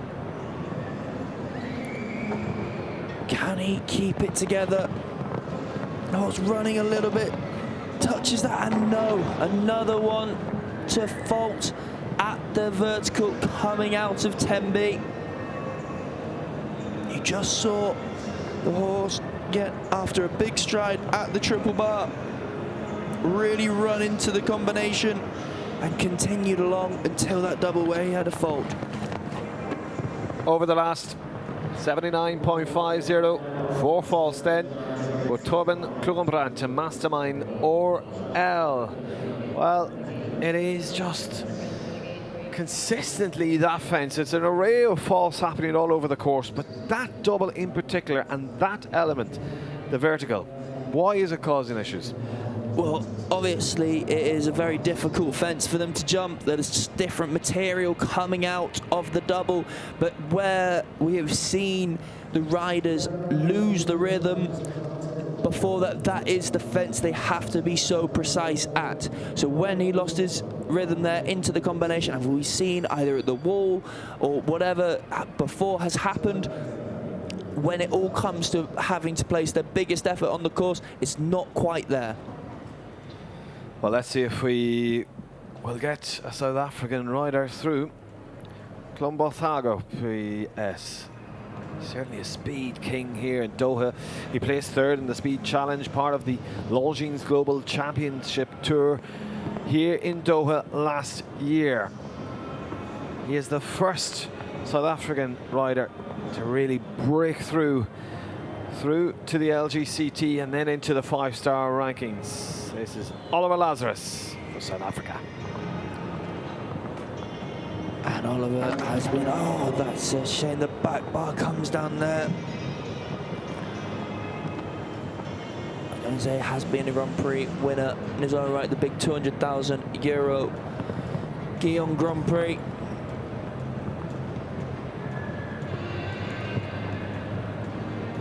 The back bar of fence 4 falling for him. How quick can he be to get himself into the second round?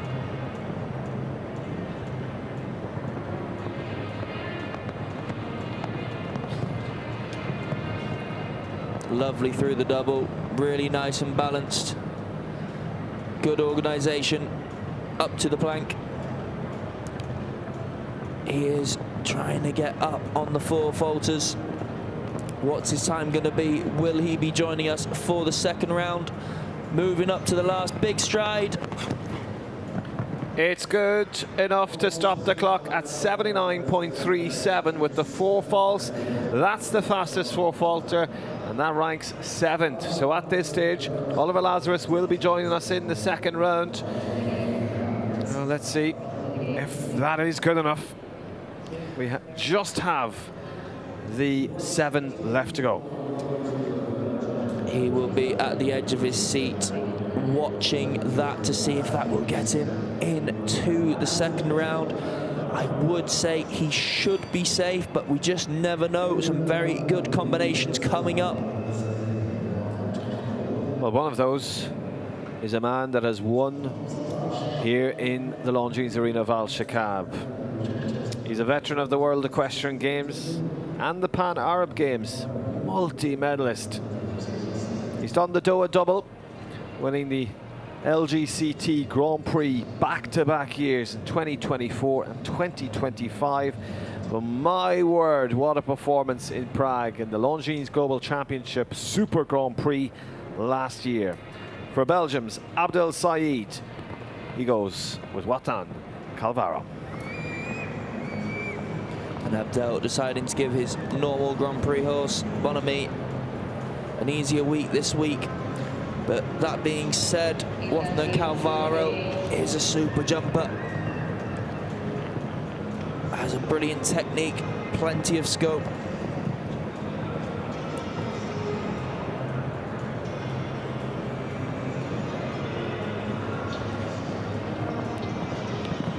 He was a bit unlucky yesterday in the 155 as he balances Calvaro up to the combination.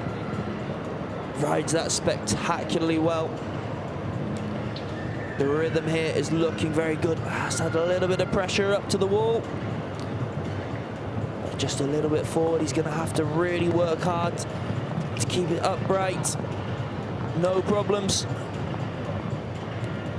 There's Abdel. Oh, and it just falls. Just came down as he was turning around the corner. Touches it off behind.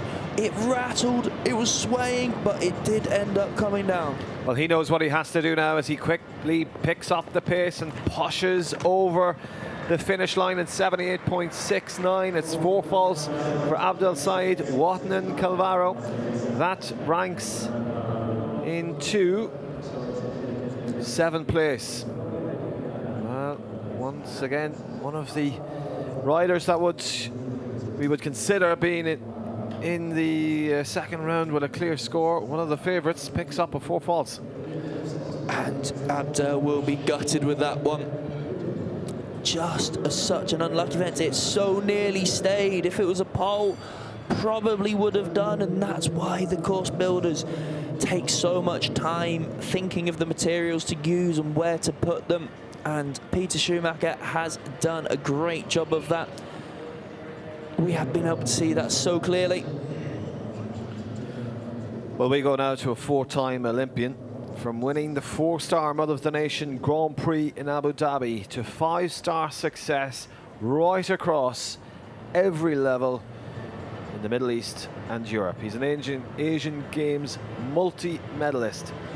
We go to the Jordanian rider riding Leicester. It's Ibrahim Hani Bishart.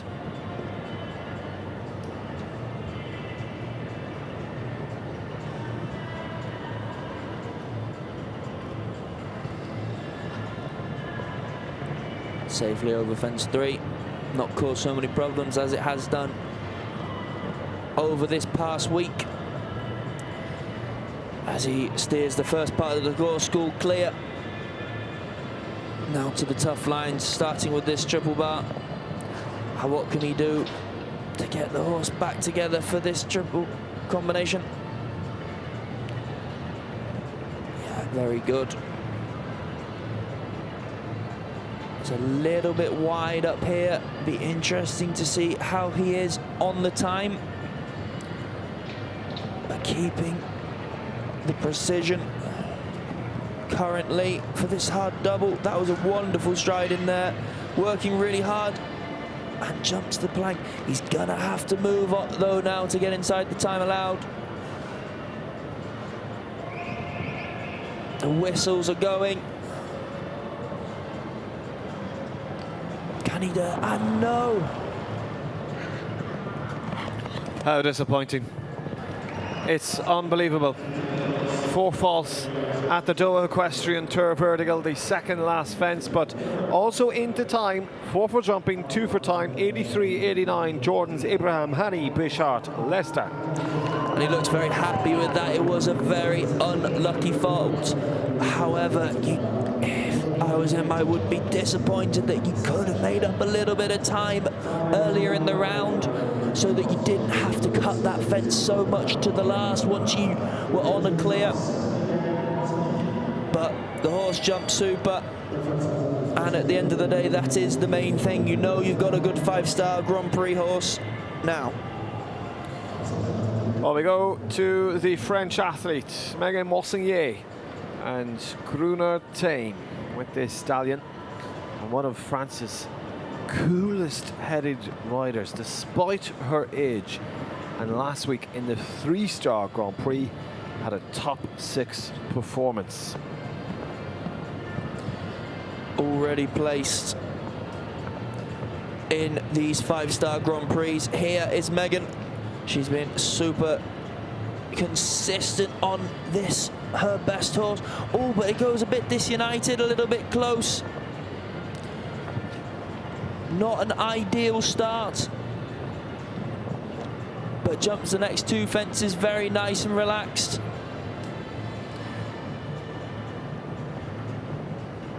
A little bit close up to the triple bar, but no problems. Really anchoring up to the combination. She kept her balance so well through that combination.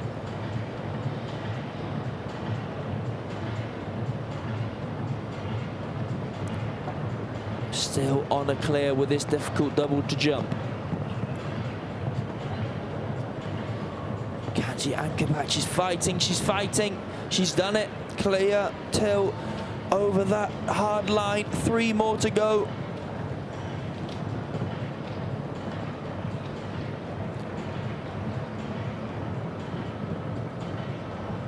Coming down to the last. Little bit tight on the time. Is it good enough? 81-46. The young lady for France secures her spot in the second run. Megan Mossinier, Gruner Tame, France. And another one to watch in the jump off here now. Megan, such a competitive rider. She can be so fast with this horse. There's going to be so many to choose from in this jump off. So many great competitors. Well, we have seven clear rounds and just the 4 left to go. Top 12 invited back in, or all the clear rounds if we exceed that quota. We have had word, it has been verified, checked and double checked that Scott Brash will keep leading the overall. That's for sure here tonight, despite the outcome of his performance in the second round. We go next to the young lady for Denmark, Caroline Riehoff Patterson, as she starts her round riding Polonus L. And Caroline had a really great result yesterday and a super performance by her and her chestnut shack, but a little bit forward up to the oxer here. She's gonna have to work hard to get it back. And looked into the water tray. But after that, after touching, it did not like touching that. Let's hope it doesn't have another rub. But no, unsettled maybe a fraction. The triple bar comes down. Has been a particularly difficult triple bar compared to most you see on the 5-star level. Just lost the shoe there, but jumps the double. Can she be tight to get herself into the second round? But she just goes a little bit wide. Looking unlikely to be in the second round is Caroline, but the horse is jumping very well. Very frustrating to have the triple bar down, not the fence you want to have, but she's creeping over the time as well. So 84-88, it's 7 in total, 4 jumping and 3 for time with that performance for Denmark's Caroline Riehoff Patterson, Polonus L. Well, 3 left to go. We say goodbye to Will for now as he heads off to the studio. 3 left with the turn of Austria's Max Kuhner set to go next. Well, he was the winner of the big competition here on day number 1 this week. He won the 5-star 150 one-round speed, walked away with €26,500. He's certainly on form as he comes around to the first fence here. He's ranked as the top 5 in the Western League, but tonight it's the first fence that is knocked by Greece. This mare, daughter of my Lord Camthago. Let's see if he can remain with that composure. Will he, knowing that he is in the last 3, if he gets a fast 4, he will be in with an opportunity to reappear here in the second round. Just glides over the triple combination. Clears the wall. 6 down to the oxer. Steady in. Knocks the back rail of that last combination. It's over for the hopes of Max Kuhner and Greece. But he'll be looking to finish this out, providing great experience. This horse that has entertained the crowds on the first day here of this week. As he jumps over the final fence, it's a total of 8 then, and the time of 78.84. Max Kuhner, Austria.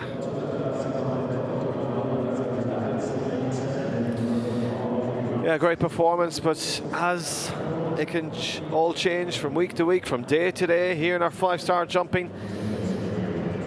Max there, as he leaves, with just the 2 left to go. That is the setting, that is the stage on your screen. It is one of the most magnificent arenas in the world. As Anastasia Nelson steps forward with ESI Rocky. This Irish sport horse that's by Staccato Gold. Former ride of Seamus Hughes Kennedy. Won him the European Championships. This is the second last to go as Anastasia was one of the youngest ever winners of a Longines Global Championship Grand Prix at just 19 years old in Rabat. She placed 6th in the 5-star competition, one of the 5-star competitions this week. As I said, she gathers herself and crosses the start line. We're off.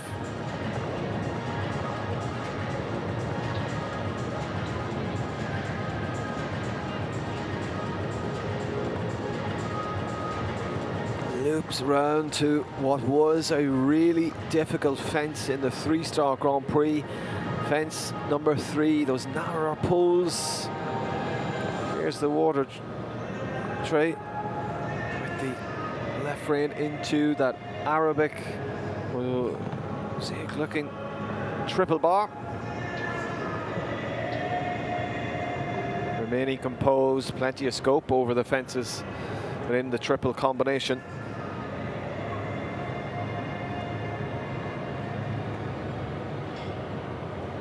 The 6 strides down to the oxer. Now, will this double cause any issues? Not for Anastasia Nelson. ESI Rocky This is just a superb gelding. We're only 2 from home. Will we get another clear at this late stage? No is the answer. She knocks the vertical, the second last fence. Well, 80.88 then. That's the time with the 4 faults outside. The ability to welcome Anastasia Nelson back in for a second round. How disappointing is that? The Doha Equestrian Tour fence down. Technical challenges and questions being asked at every single twist and turn and minute and moment of this track.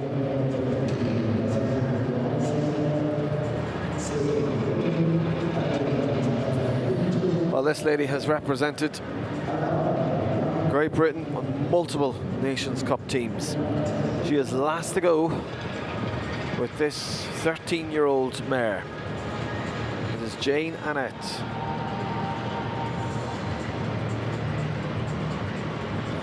We already have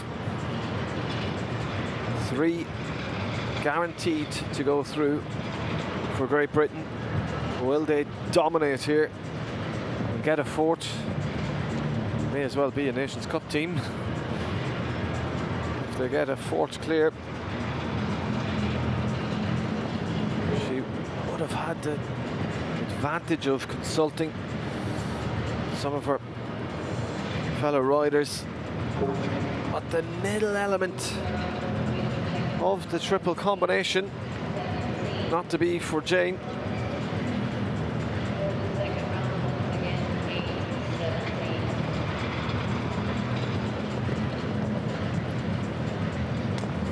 In and out of the double with no issues to the plank. Remains just the 4 faults.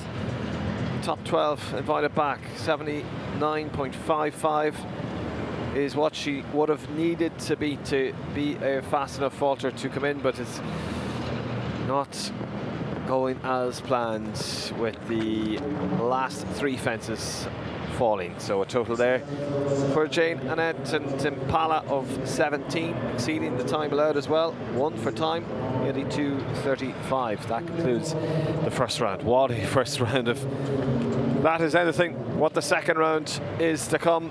We are in for a treat here in the Longines Arena of Alshaqab in the majestic and beautiful Doha in Qatar. The starting order. We will have the slowest of the 4 faulters. Kirsten van der Veen, 79.55 and 4 faults. Then Basim Mohammed with Isam, 79.54. Tolan Klonbrandt will be 3rd to go. 4th, then Oliver Lazarus. Then Abdel Said, well, he's going to be 5th to go. That's the order on your screen now. The 6th to go, Khaled Al-Mabeiti for the Kingdom of Saudi Arabia. Then 7th, Megan Mossignier. Harry Charles with Sherlock Scott Brash then for Great Britain, and Nadia Peter-Steinitz, 2nd last to go with Millie Allen. Correction, 3rd last to go with Millie Allen, 2nd last to go. First round of our Grand Prix, our 5-star Grand Prix. Will Fletcher, thoughts on that? I thought it was an absolutely excellent first round. Really well-designed course by Peter Schumacher. Those fences falling all over, a real challenge for the riders, and it's what I love seeing in 5-star Grand Prix jumping. You see the riders trying to perform at their absolute best, and it really was showing. We saw some really good performances. Well, it is all about this Grand Prix. We've been building up to it all this week and through the whole of January, and it's 650,000 euros prize pot and this stunning trophy behind me, which we can't ignore. Who is going to get their hands on this tonight?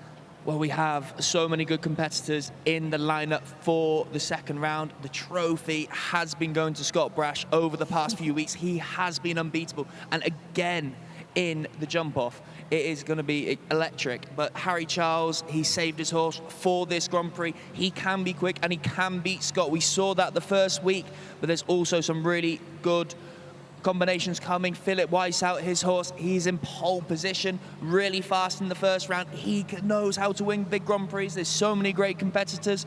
It's going to be a thrilling jump off. Well, it does feel electric out here, and it's all about round 2, about speed, and it's going to be fast.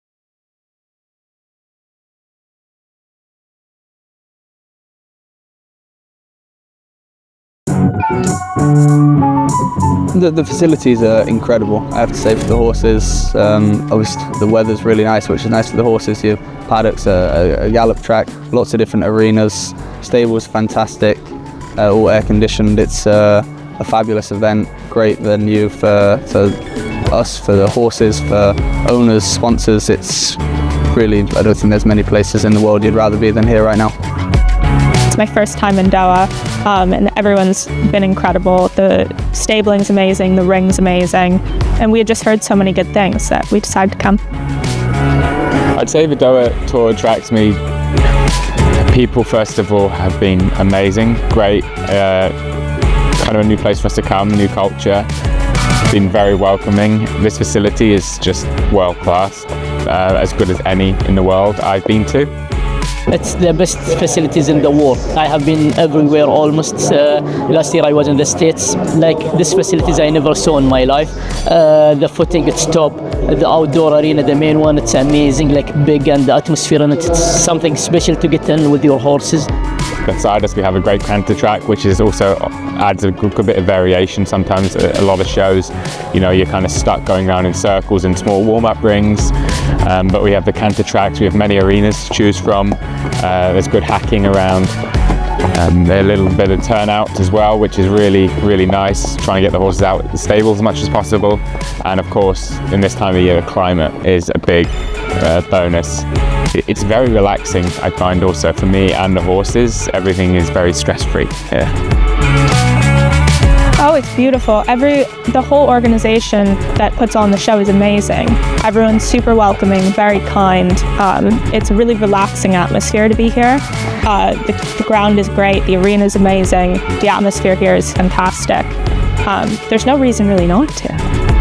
We have one of the biggest indoor in the Middle East, or let's say maybe in the world even.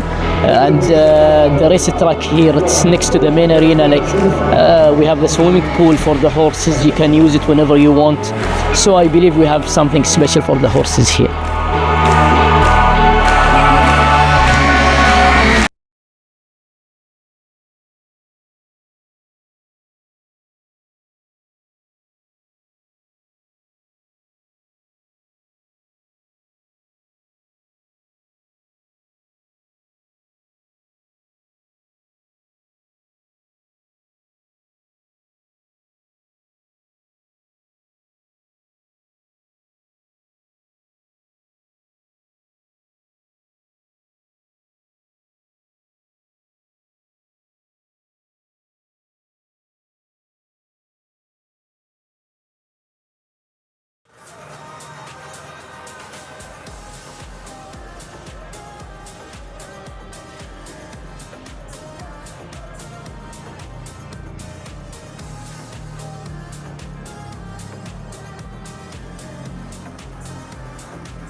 go to the diagonal with the orange oxer number 2.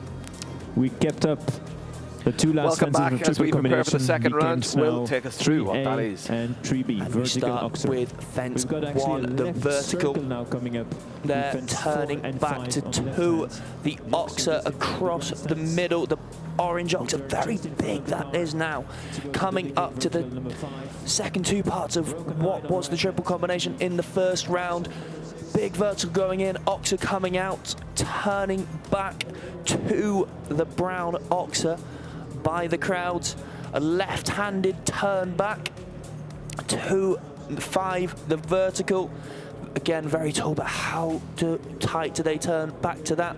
Up to number 6, the red oxer. Coming up there, how many strides do they dare take out up that line?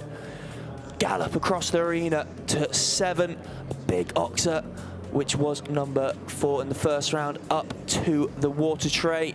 A really tight turn back to fence 9, a very gappy vertical. How are the riders going to approach that? And then a gallop to the finish. How many strides can they do to there? The shortest will win, the quickest will win. A great set and a great test for this second round. Well, this is a brand new track. You will be first round. It is completely new. 1 to 10, as decided and as walked by the riders when they were walking the first round. They've been completely renumbered, but that is what it looks like. Will and I will take you through it, but 12 riders. That is all that remains from the 39 who began this marathon. Welcome back to the Longines Arena for the second and final round of His Highness the Father Amir's Prix. If this first round was about survival, this second round is about the clock. Peter Schumacher has changed the course, increased the pressure, and invited these 12 athletes to take every risk imaginable. The fences are huge. The gaps between them have disappeared. Among those 12, one name looms larger than the rest: Scott Brash. He has been the dominant force of this entire tour, leading the rankings for 4 straight weeks. He has jumped a masterclass of this first round. As to secure his spot, he knows what it takes, as he wants to take the lion's share of that €650,000 prize fund. He isn't alone. We have a hungry field of international talent right on his heels. We have the flair of French rider Megan Mossinier, experienced riders like Abdel Said, and even the fastest of those clears, Philipp Weishaupt. The strategy changes now. The first round, you respect the rails. The second, you respect the clock. 1 extra pull on the reins, 1 wide turn, and the podium vanishes. 12 riders left, 1 father, Amir's Grand Prix title to be won. The atmosphere is electric. The stakes are at their peak and our riders are ready to go. The final showdown of the 4 weeks as the fanfare plays. Will, this is so exciting. Absolutely a great scene set for this second round of jumping in this big 5-star Grand Prix. So much money to be won the whole way down the order. So the riders with 4 faults will be pressing and really trying to put the pressure on the clear out. Reverse order of penalties from the first, so those that picked up the 4 faults will go first, and then the slowest of those. In that order, we work our way through to the final and last rider. That is Philipp Weishaupt, as he was the fastest of our clears. It has a really nice dynamic to the competition. Plenty of twists, plenty of turns. Will talk us through the round of the first. It's Bill Runs Giraffe. The United States of America brings forward her 4 faults from the first round, Kristen van der Veen. And Kristen getting through to the second round, just squeezing in. But she has been such a competitor this week, winning so many classes. A big winner yesterday on this horse, jumping superb. She's really pushing the pace at the moment. Little rub there, can she turn back tight? But she is just going to want to put the pressure on those clear rounds and move up the order. 8 strides across the middle to the oxide. She's inside up to this big oxer across the middle. Such a fast rider. 5 strides up there. We'll see how tight she can turn back to the vertical. Just a little rub where she got a fraction close. She's galloping down to the last. It's a clear in the second round, just the 4 from the first for Kirsten van der Veen for the United States of America. So she remains on a score of 4 falls. Wow. And what a start to this second round. Kristen has been fantastic all week and finishes off her week with another brilliant round to add to her collection, showing that what is possible for all the riders to come. She will definitely be moving up the places now, picking up some of that prize money that is just so vast in this competition. Well, this rider gets a welcome like no other here tonight, as he is the only Qatari rider to get through to the second round. He still brings his 4 falls from the first, riding Isem for the state of Qatar, Basim Mohammed. As he comes down to the first fence, I have to say it's some achievement getting through to the second round with this horse after only riding it just for 1 week. That is absolutely fantastic for Basim Mohammed. Sets it up very nicely into this double, but it is still a big test this second round with 12 in it. Peter Schumacher has made sure that the jumping is a priority. You can't just keep galloping, as much as the riders will definitely try. And he's clear so far in this round. Inside the tree, coming up to the oxen, not quite up to the pace of Kristen van der Veen, but is jumping a very precise clear round so far.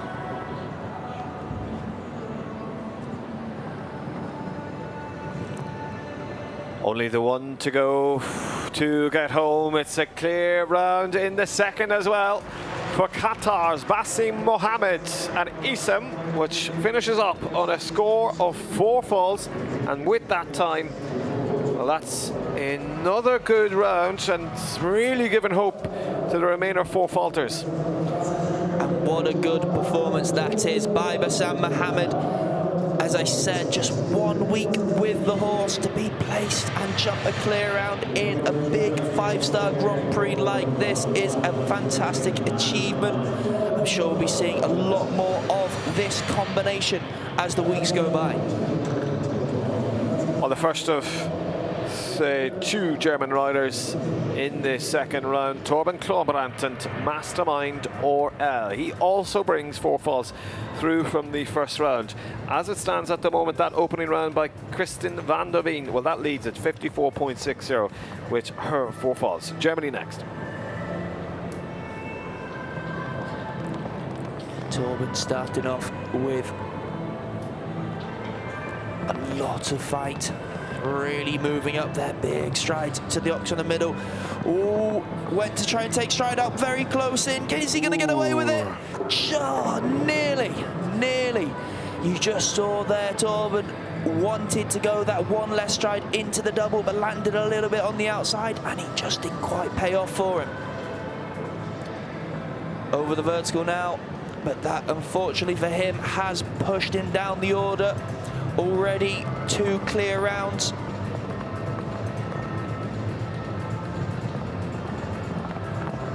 Big 5 up to the water tray. Turn back to this very light vertical. Great stride there, but unfortunately... To the last fence with the 2 down. It is then a time of 57.38. Torben Klombrandt and Mastermind or L. Well, a total of 8 then, 4 in each round. That is going to be very costly, especially with those 2 opening rounds. Absolutely. Yeah, unfortunately for him, just does move him down, but the horse jumped very good in both rounds and is looking superb.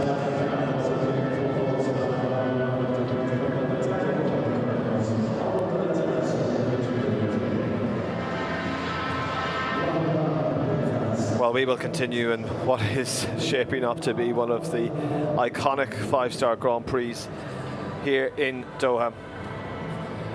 Oliver Lazarus is just like everyone else we've already seen here. He's carrying the 4 faults from the first round. But he goes with Clombastico PS. Will he be able to get it clear and just end up with that 4 faults? He needs to also beat the time of 54.60 as he goes, approaches the first. There we go. He's really motoring now. Lovely stride to number 2. Can he get the one less? Yes, he does. Sits it up. Great stride in. Turning over the top, touches it, but still clear. Superb round so far by Ollie. Turning back tight here. How many strides is he going to get? Up to 6. 7 strides across the middle. This is fast. This is fast. Can he keep pushing Kristen's time? Big 5 up here. He's really kicking. And unfortunately just gets away from him there. He just saw a little bit closer to fence 7 than he would have liked, and making that 5 then a little bit longer than he would have hoped for. Costly, so costly. And in fact, the last fence also down. The front rail goes for Oliver Lazarus and Clombastico PS. That will be a total of 12 then, and 54.77 won't be in the top 6 tonight. A real shame there for Ollie. He started out there with absolute meaning. He rode the first few fences so well. Horses jumping great, and to finish on the 2 down there, he will be really disappointed. I think he'd feel like he deserves a bit more than that, but unfortunately that is the way of show jumping sometimes. Well, the way of show jumping, it was cruel in the first round for this man. He just had the 1 down. Abdel Saeed with Watnan Calvaro. He is the fastest of the 4 falters, and he's the last of the 4 falters to go. Let's see how he can perform in the second round. If he is able to keep them all up, my word, he will go fast. Absolutely, Abdel does not like to, but he's a little bit wider there than Kristen. Moving up on the 7. Into the double.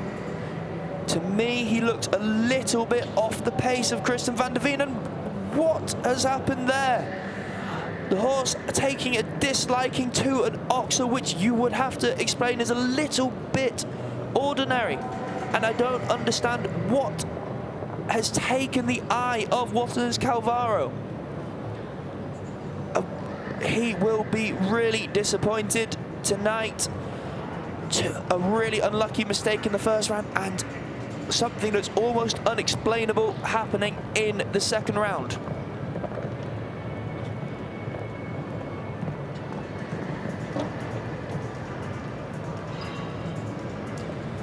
Just quietening up Calvaro now. And plenty more weeks to come on this horse, jumping some big Grand Prix. So over the finish line in 71.43, it's a total of 12 with 4 in the first and now 8 in the second round. Finishing with 12 is Abdel Saeed, Watnan Calvaro. Well, as you said, that's not his normal ride. Bon Ami is, but good experience for that 10-year-old here in the 5-star. And obviously one with immense talent. Really not sure what happened there. I don't know if Abdel would know either. Just something he caught in his eye, and he did not like, did Calvaro, but a horse with so much precision. But now the main event starts with the clear rounds coming through. Absolutely, and the slowest of those. For the Kingdom of Saudi Arabia, Khalid Al Mabeithi represents here this time for the second round with a clean score. Is the first of the riders with that distinct advantage. Diana du Plouveau Z. Everything can change here, Will, though, because some of these clears may end up getting 4 faults, and then everything is open for the likes of Kirsten van der Veen sitting on just the 4 faults. Absolutely, and she's done a great job of putting the pressure on these riders. But one of the benefits of this way of competition is that usually, if only the clears are through, you don't know as an early clear round rider what's possible, but you have seen 5 people go, and you know what is there. Up on the 7 into the double. He knows the strides, but no, he falls behind. Just touching the oxer, the back bar coming out of the double, and a fence again. This is so costly for Khalid. Well, can you believe it? Just as we talked about how everything might change with the introduction of these clear rounds, we thought and we think that when the clear rounds come in, just because they had an excellent first round, they're going to have something similar in the second. But now Kirsten van der Veen is in the top position. She is indeed. She has moved up 6 places after just sneaking into the second round. She will be delighted. Her pay packet has gone up drastically after already taking home so much money this week. Final fence then. 62.08, it's 8 faults for Khalid Al-Mabathi from Saudi Arabia, and that slots into rank 4th at this stage. Kirsten van der Veen is leading, 54.60. Bassem Mohammed is second, 59.62. And then third is Torben Kloonbrandt as 8 faults at 57.38. So we're at the final, the halfway point of the second round. We have 6 left to go, 5 after the French lady takes this track on to see if she can conquer it with a clean score, with a clear score of 0, riding Kunertain, Megan Mossignier for France. And we know Megan can be really fast on this horse. She loves to take the risks, and this will be one that I am sure the rest of the lineup will be watching. A little bit short into this first fence, a little bit close. Can she just pick up the pace a little bit? Moving up. Lovely stride up there. 6 strides into the double. She's going to have to really move. She's moving round the corner, but just holding up to the oxer. But she, with a clear round, she will go into it, but so tight. She is neck and neck with Kristen's time. What can she do now?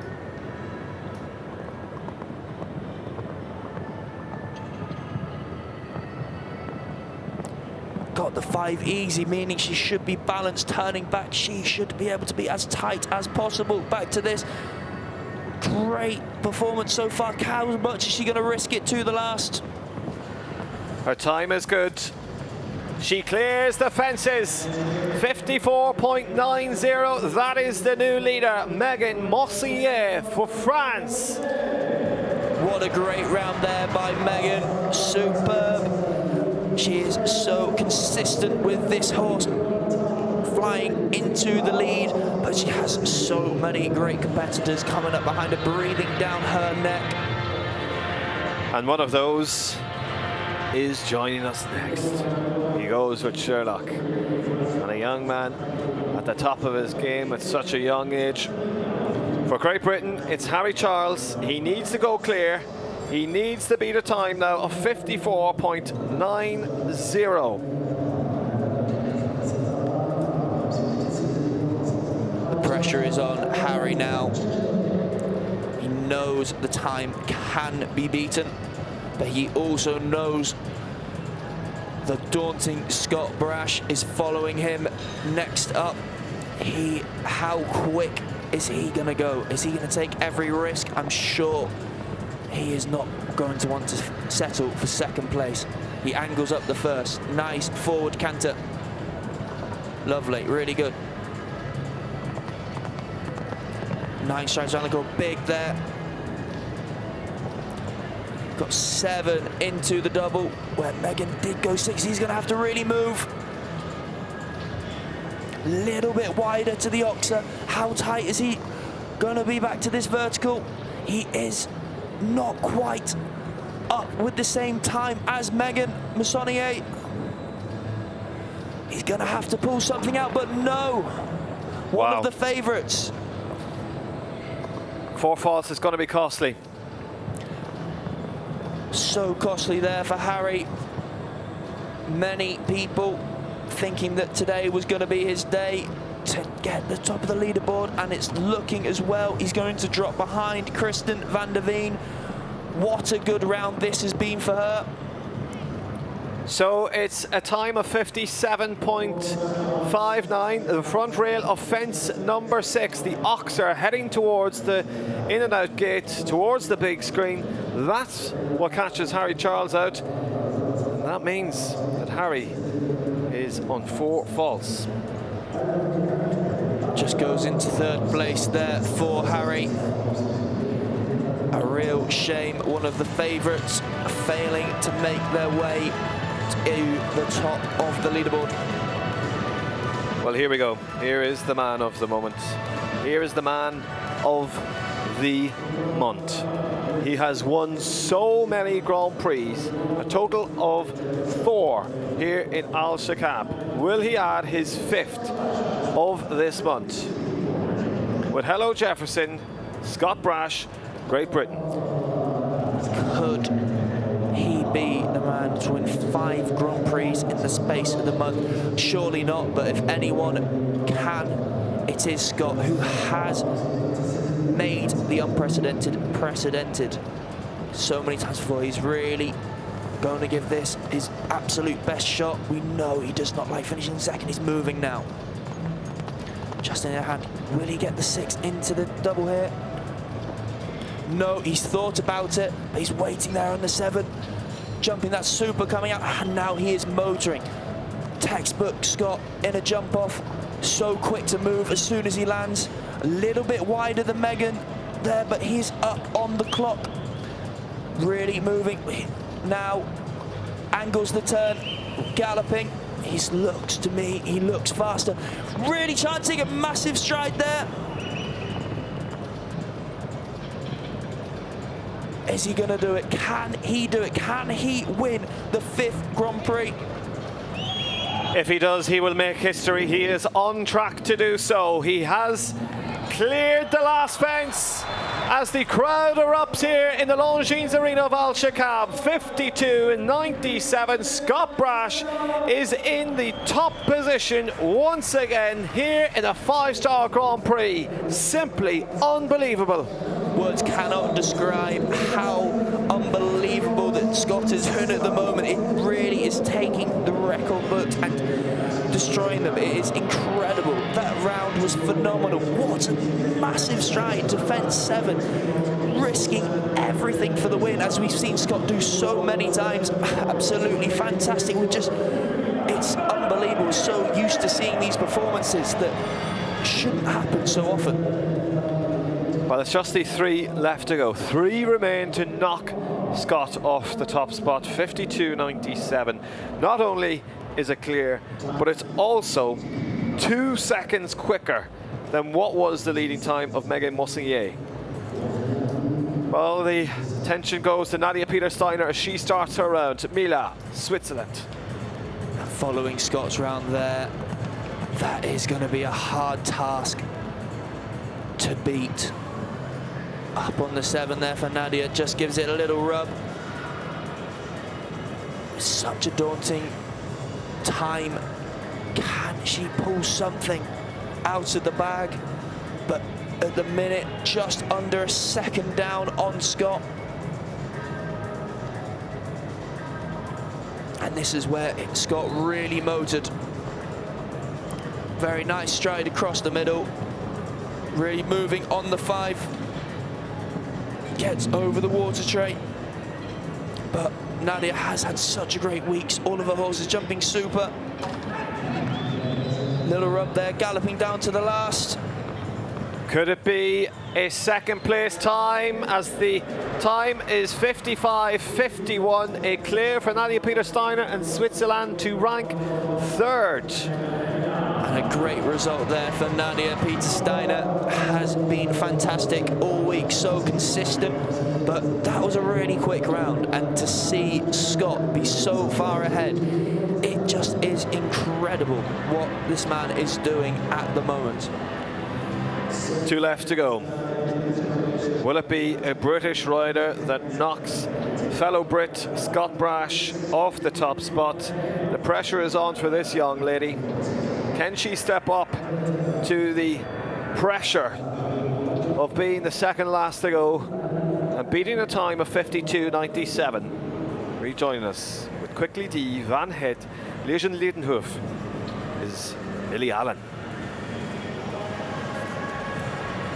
Millie did excellently well to pilot this horse clear in the first round, jumping absolutely super. We know she's a winner, we know she's competitive, but Scott really has made everyone, but she is going, she is moving, she has seen a really big stride across the kick. Go on, Millie. But she gets an extra stride, too close into the double. You saw her risk it at fence 2, a really big stride, just landed outside. Had to go on the 8, ended up a little bit too close. And such a shame for her, where she's been so good. The horse has a little look at the screen, just backs off a little bit. She's looking like she's struggling fraction 4 control here. Rubs the front bar, up on the 5 to the water tray.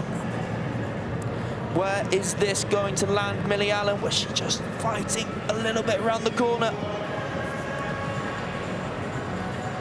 Well, we'll only do 2 clears. Could this be fast enough to take third? It's not, as the last fence also catches Millie Allen out. It's total of 8 then, in the time of 57.24. Will go into rank 7 with just 1 left to go. That will be so disappointing for Millie. So disappointing, that last fence being incredibly costly there for Millie. Would have put her in 5th place, but it drops her down to 7. But Kristen van der Veen must be rubbing her hands, moving up from 12th to 4th with only 1 more rider to go. Well, the last to jump in the final week of His Highness the Father Amir's Prix of 2026. The challenge ahead for the German rider Philipp Weishaupt is to beat Scott Brash, 52.97. Very few people over the last 4 weeks have been able to beat Scott. Will it be in this finale that the German can do just that with Oreo Dior? And we know it is a huge challenge put forward by Scott, but is it an impossible challenge? We will find out as Philip is galloping up to fence 2. Can he get the 6 up here? No, he cannot. 7 strides, but he angles it. He's really moving. This horse was the quickest in the first round, obviously quick across the floor. How tight can he be to fence 5? What a great stride across the middle there to the vertical. He's moving up. He's not far off. But the fence goes down. Scott Brash wins it. Another Grand Prix to add to his collection this month. That is just incredible. Absolutely insane, as we still want to see how Philipp Weishaupt will end up. He's pushing with the time to the last fence. Can he get a fast 4 falter? He crosses the line in 53.86, and in fact he does. That is the fastest of the 4 falters and will get him to rank 4th. I'm speechless. We're all shaking our head in disbelief. Another massive Grand Prix for Scott. Would you ever believe a rider going out to Doha in January. If you were to tell me that in autumn, that any rider, regardless if he is world number 2, was going to come out to this tour and over 4 weeks was going to win 3 5-star Grand Prix and 2 other Grand Prix as well as 3-star, it's absolutely incredible. The only thing when you say that, if you said it about most riders, you would not believe it, but Scott has defied the possible so many times. A Grand Slam winner, in my opinion, one of the hardest things to do in the sport. This at the minute, when Scott is on a roll with his horses, he is just so hard to beat, as we know, and that round was phenomenal. He took the chances, he asked the questions of Elo Jefferson, who is in the form of his life at 17 years old. Absolutely incredible performance, and we're just lucky to be here to witness it. Well, thank you to Will. From the team in the Comedy Rocks, myself, Killian Thorne, and from Will, of which you will be hearing a little bit of after in the studio analysis, but from myself, Killian Thornton. It's a very good evening from the capital of Doha as we conclude the jumping. We conclude a stellar 4 weeks, but that is just the start of it as we continue into the next couple of weeks. It's a 10-week tour here, part of the Doha Equestrian Tour. 10 million euro of a prize fund. We draw to a close, but do stick around for some studio analysis and also our prize giving ceremony. For myself, Killian Thornton, it's bye-bye for now.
To start this award ceremony, we are really honored to welcome His Excellency Sheikh Thani bin Hamad Al Thani, Chairperson of Qatar Funds for Development, who will be awarding our sponsors of this competition. نسعد ونفخر الآن أيها السادة الحضور الكرام بتواجد سعادة الشيخ ثاني بن حمد بن خليفة آل ثاني رئيس مجلس إدارة صندوق قطر للتنمية. الآن تكريم الرعاة. We will be welcoming our first award to the sponsor, to Mr. Saba Rabiha Al-Kuwari, Senior Director Marketing Communications of Ooredoo. نرحب أولا الآن بالسيد صباح ربيع الكواري مدير أول التسويق والاتصال بشركة أوريدو. Our second guest and sponsor to be awarded tonight will be His Excellency Ahmed bin Ali Al-Hamadi, Chairman of the Board of Directors of United Development Company, UDC. كما نرحب أيضا الآن برئيس مجلس إدارة المتحدة للتنمية UDC سعادة السيد أحمد بن علي الحمادي. Of course, all this with the presence of Rashid Nasser Al-Kabi, board member of the organizing committee for the International Equestrian Championship Qatar 2026, and Alshaqab board member, and Mr. Bader Mohamed Al-Darwish, president of the Qatar Equestrian Federation. We get now ready for the podium ceremony with our best riders. Ladies and gentlemen, finishing on the top three with the great Mila for Switzerland, pour la Suisse, Nadia Peter Steiner. تصعد الآن لمنصة تتويج الأبطال للمركز الثالث فارسة سويسرا ناديا بيتر شتاينر بالجواد ميلا. Runner-up into this competition with Crooner Tam for France, Megan Moissonnier. المركز الثاني الآن بالجواد كرونر تام الفائزة الفرنسية ميغان موزني. And finally, getting the perfect hold-up on this 5-star Grand Prix with Hello Jefferson, the world number 2 for Great Britain, Scott Brush. والآن يصعد لأعلى منصة التتويج الفائز بالجائزة الكبرى لشوط بطولة سمو الأمير الوالد سكوت براش بريطانيا العظمى.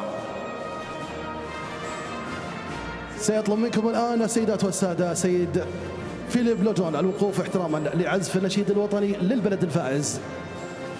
And of course, in honor of the victory of Scott Brush and Hello Jefferson, ladies and gentlemen, may I ask you to please all rise in honor of the national anthem of Great Britain.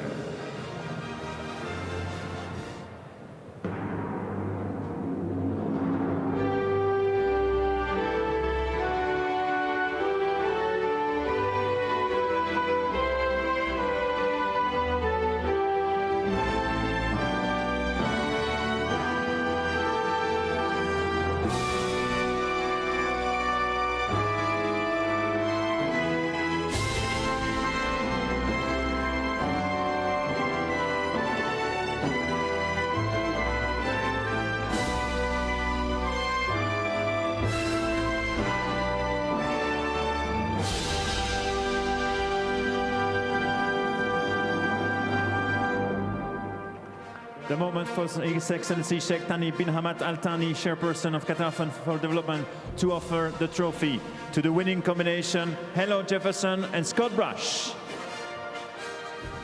اللحظات المنتظرة الآن لتتويج البطل من قبل سعادة الشيخ ثاني بن حمد بن خليفة آل ثاني رئيس مجلس إدارة صندوق قطر للتنمية. And of course, let's give them one more time a round of applause. We go over to the second place, runner-up with Crooner Tam, Megan Moissonnier, France. وصيفة شوط الجائزة الكبرى المتوجة بالمركز الثاني الآن الفارسة ميغان موسني فرنسا. And awarding our top three with Nadia Peter Steiner and Mila. المركز الثالث الآن لسويسرا ناديا بيتر شتاينر. The moment, of course, to make up the final pictures, and of course the moment for Scott Brush, Megan Moissonnier and Nadia Peter Steiner to rise up the trophies.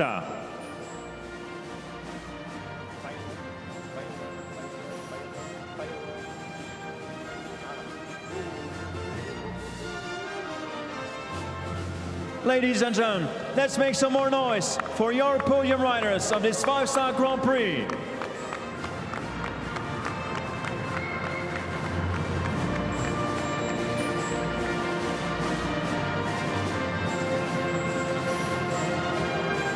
The time now for the riders to join back their horses and to get ready for the lap of honor in a really short moment.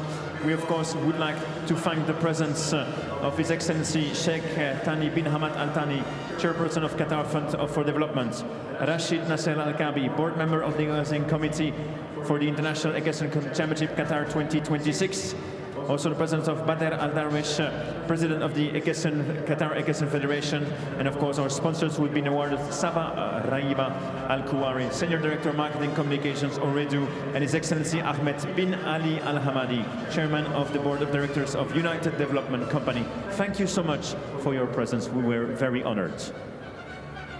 All the riders are on their horses. We're ready to go. Ladies and gentlemen, a moment of tradition. Put your hands together for the lap of honor. Let's by Scott Brush. Come on, all of you in Doha, put your hands together. Clap, clap, clap, clap, clap. Come on.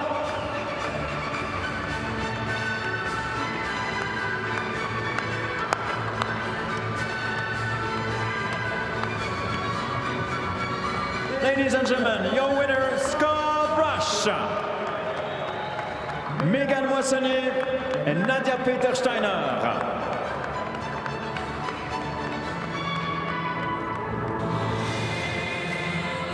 Ladies and gentlemen, come on, all of you here in Doha, it's party time.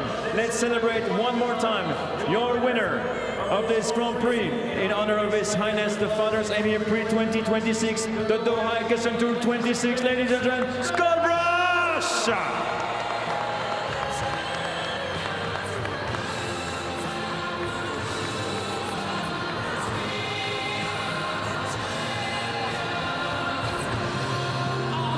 So the moment, of course, to close up this Grand Prix with the traditional winner interview. All the team of our studio will be joining us now to make the final interview to complete the total hold-up of Scott Brush tonight. Wishing to all of you a very pleasant evening, interview in a short moment, and of course we get ready for the next competition in just 10 days coming up.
Go back a bit, just a little bit. There you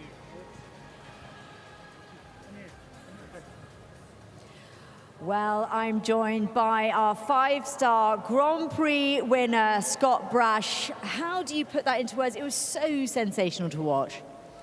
Yeah, it's incredible. Jefferson was amazing, and I thought his second round was even better than his first. So, no, absolutely delighted with him. That was a fantastic performance, and you're on such incredible form. 5 Grand Prix wins already, 3 5-star wins. Grand Prix wins on the bounce, a hat trick. And you've got so many great horses to choose from. How is it to have such a great team of horses? Yeah, I think that's the key, and I'm unbelievably lucky. I have 4 unbelievable horses here, and yeah, it makes my life easier to be able to manage them well and try and pick the right classes for them. And yeah, my team's amazing. We're on a really good run, and we'll enjoy it. And along with all these wins, you have been winning so much prize money, well in excess of over €500,000 so far. That's got to be pretty nice. Yeah, it's incredible. Amazing prize money here in Doha, and yeah, keeps the wheels turning a bit longer.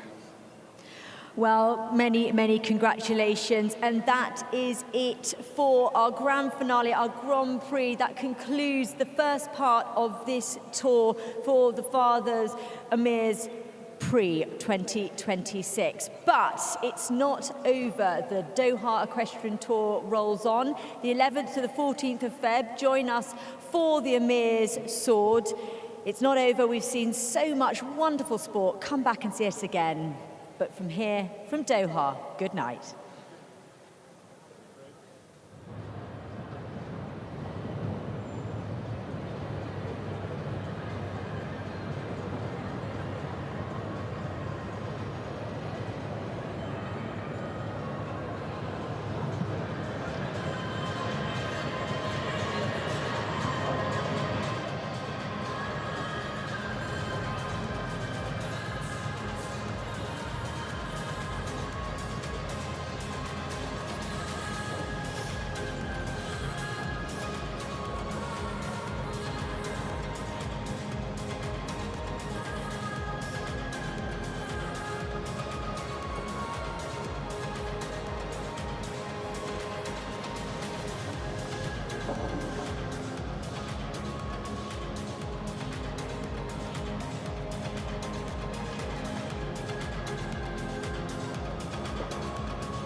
صدح صوت الحوافر وسمعتها الخيل والفرسان،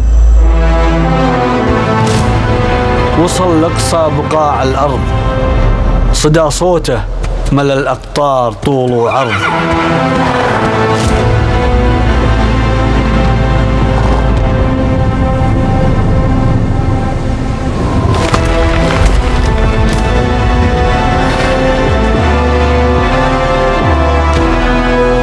تسابق له من اللهفة بنات الريح، ما تقف لو تسير الريح عكس الريح.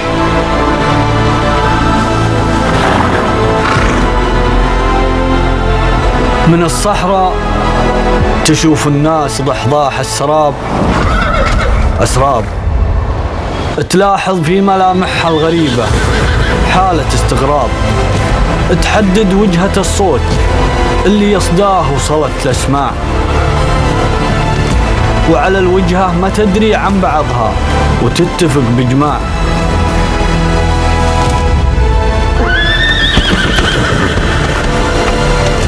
تجي من كل دار وكل صوب، ترابط بين أحاسيس وقلوب، تجمعنا الهواية والمحبة هنا من حيث تجتمع الشعوب.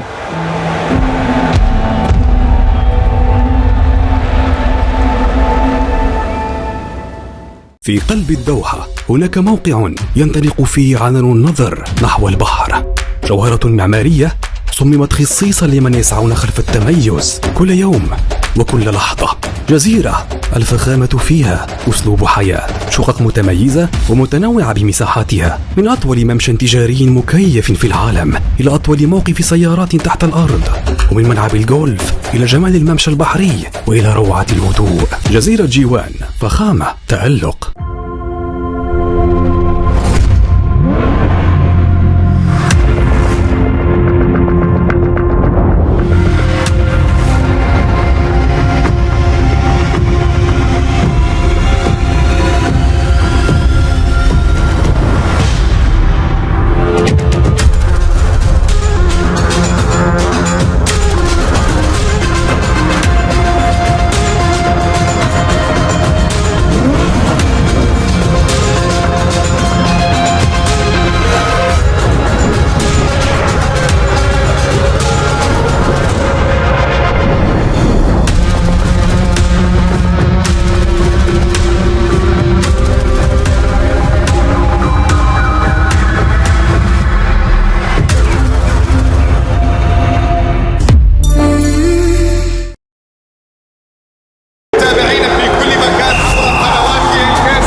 تطبيق لبيه، منصتك الذكية لإدارة خدماتك الصحية لدى مؤسسة حمد الطبية. للتسجيل حمل تطبيق لبيه من متجر التطبيقات، ثم سجل الدخول عبر معرف التوثيق الوطني لدولة قطر. فعل خاصية بصمة الإصبع أو الوجه لتسهيل الدخول. فعل الإشعارات لتصلك تنبيهات المواعيد والتغييرات. يمكنك من خلال التطبيق الاطلاع على المواعيد الطبية القادمة بكل سهولة، إعادة جدولة المواعيد أو إلغاؤها بخطوة واحدة فقط، استعراض ملفك الطبي والاطلاع على نتائج التحاليل والوصفات الطبية، تقييم حالتك الصحية ذاتياً باستخدام تقنيات الذكاء الاصطناعي. ونعدكم بتقديم المزيد من الخدمات. لبيه، منصتك الذكية لرعاية صحية أفضل، ونسعد بخدمتكم دائماً. إمكانياتك معروفة، وبعدين الطريق كان صعب وطويل. اختلف، وشديد التأثير. طحت وايد وكل مرة ترجع توقف. Silence the noise. Run through it. Every doubt is a reason to push forward. Every runner has their own voice. You don't need a finish line. You just need to move. But together, we move forward. This marathon, run your own race.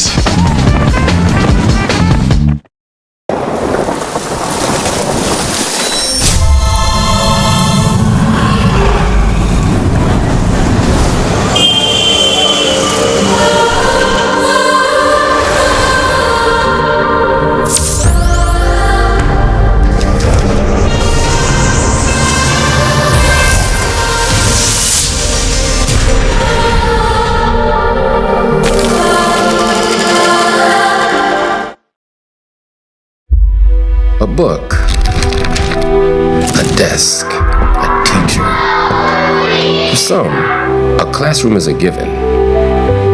But for many around the world, it remains out of reach. Yet, we've always come forward to change that. Education above all is dedicated to making quality education accessible to all.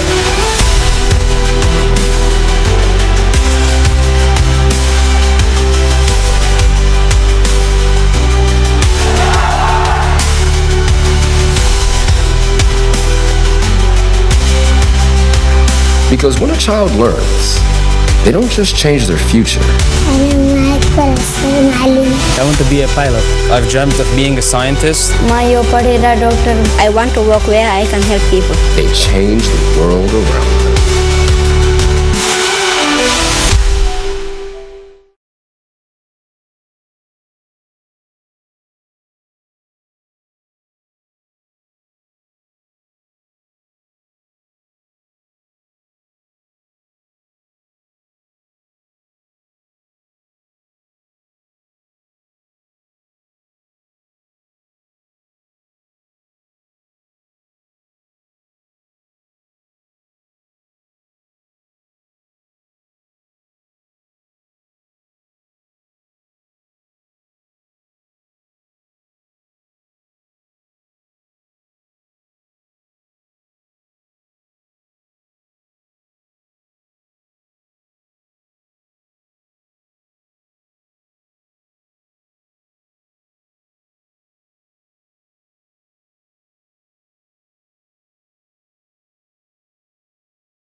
This is really turning into one of the most iconic equestrian venues in the world.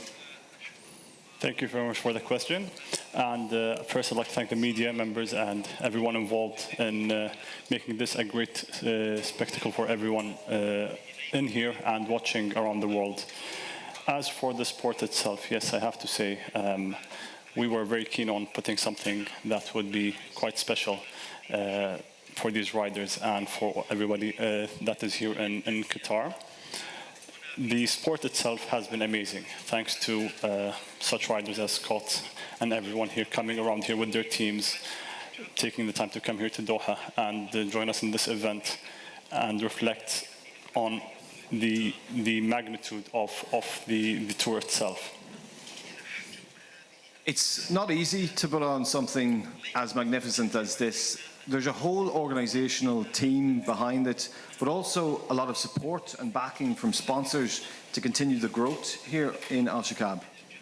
Well, as you know, Qatar has always been a center for great sport events, and this is merely an extension of such events that we do here in Qatar. And of course, this wouldn't have been possible without the continued support of all sponsors involved and all local and international stakeholders that have been supporting us through this. And as well, I cannot forget the team that has been working here day in, day out for many months before the start of this competition, who have put in a lot of work. And they were the ones who we need to thank as well for putting such an event as this. Well, if I could turn to you, Scott. Words nearly escaped me in the commentary box when you performed so spectacularly in that Grand Prix. But before we went to the Grand Prix, we had titled it doing the double-double, winning 2 Grand Prix in 5-star and 2 in the 3-star. But tonight is the icing on the cake, really. Yes, it's unbelievable. Yeah, I can only thank my team. I have an unbelievable team. A lot of years of hard work has went into these results. You know, I have 4 unbelievable horses here, and you know, it's not just here. It's been years of building a top team, and now the likes of Jefferson, who won tonight, has got back up with the other horses, so I can make nice programs, nice plans for each horses, and I think that's what's shown in the results. But yeah, I'm unbelievably lucky right now. If we reflect upon the winter season, what brought you out to Qatar and Doha? I mean, that arena in itself would answer the question, but the hospitality as well here in Qatar. Yeah, definitely. I think I very first came here in 2013, I think. And it's an incredible stadium, incredible facilities for the horses. But I came to the tour last year and I really felt comfortable. I felt like my horses were happy and comfortable here. And the people are very nice. We've been really well looked after. They're there for anything that we need. And I think that's what really determined me to come. And they've put on an incredible amount of top shows, 5-star and 3-star. You can bring a few horses. We can really make a nice plan. And here, start of the season, I think there's no better place to be. Well, I think a round of applause, please, for the winner here tonight.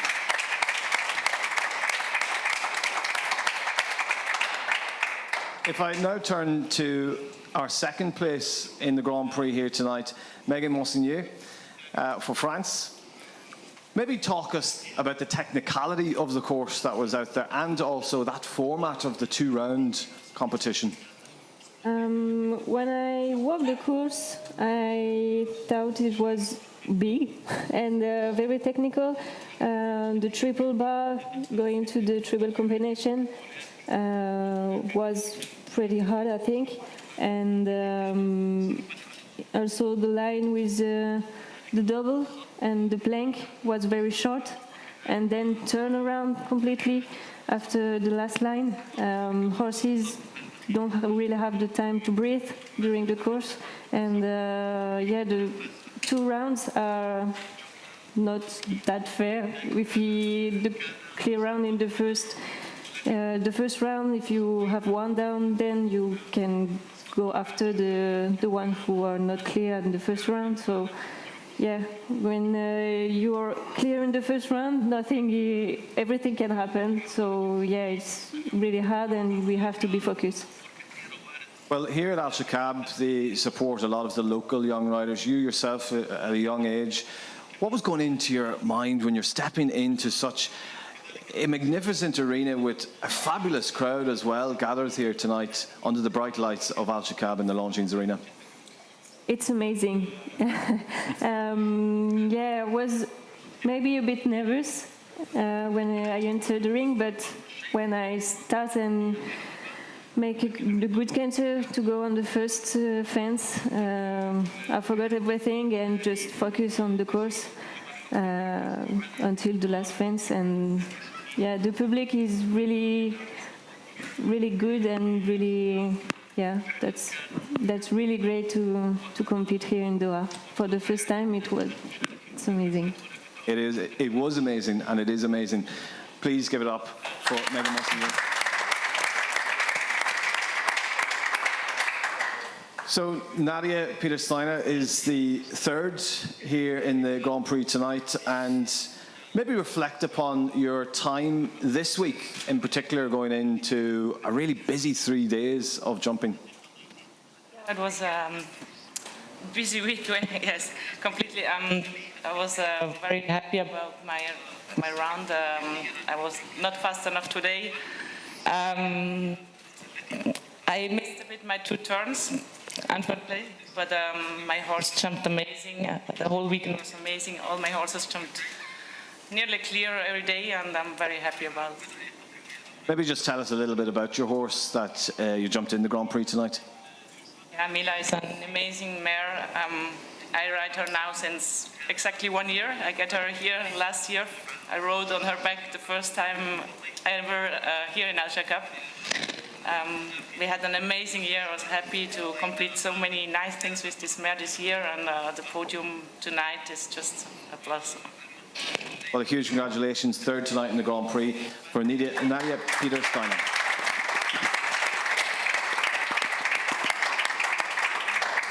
So we will now open it up to the floor for questions from the press. So again, if you could just wait for the microphone so the translator can hear you as well. So go ahead. Hi, Scott, this is from the Peninsula. Out of your 5 Grand Prix wins during the entire competition, which one is your best? And another question, will you be here across the Doha tour with Amir coming up? Sorry, I didn't quite catch the last bit, sorry. Will you be here for the Doha tour? Okay. Yeah, sure. No, what was the best one? It's difficult because they've all been different horses. But I think today was, really quite special actually, because it was Jefferson, and to be honest with you, it wasn't my first plan to jump him in the Grand Prix this week. It was actually going to be Folly, and Jefferson's been feeling incredible. He's 17 years old, but I know him so well. You know, I've been partnership with him for 9-10 years now, and he was second the first day, and then I jumped him yesterday, and I think because I went quite quick the first day, I had 2 down. But then he jumped the next double, fantastic, and I only jumped 6 jumps, so I retired. And when I came out, I said to my groom, I said, whoa, he actually feels amazing. Although I had 2 down, he feels amazing, he feels great, and I wouldn't mind jumping him in the Grand Prix tomorrow. So then after a bit of changing my mind through the night, I decided to go with him. It was a difficult decision because Folly feels amazing also. But there's many more weeks here, so I decided to go with him, and I think that's what makes it extra special, that it probably wasn't my first plan, and I normally don't change my plan, but for him to come out again and then win was really amazing, and I think it's all credit to my team and everyone that he feels as good as he does, and he loves jumping in Doha. He's always jumped very good here. These facilities suit him, a big ring. I can get him relaxed in a good place. So when you have an old horse that feels like that, I think you should jump them, and they tell you when they're ready to jump and not. So yeah, I think this one probably extra special. And then yes, I do plan to stay to the end of the tour, because my horses feel really happy here. It's amazing facilities. Yeah, I don't really want to be anywhere else. So yeah, maybe one horse goes home the end of the next tour, but certainly I'll keep a couple of horses out here. Hello, this is Wan Ho Chang from Shasha. Nadia, this question is for you. So you've decided to start your season here in Doha, Qatar. So that's the first question. Why did you choose Doha? And the second question is, how are your horses doing here? It's now the third year I come here to Alshaqab. Already the first year it was amazing to start the season here. Same reason like Scott explained, the facilities are amazing. The ring is amazing, the horses are jumping well, they feel happy here. So it was a pleasure to come back last year and this year again.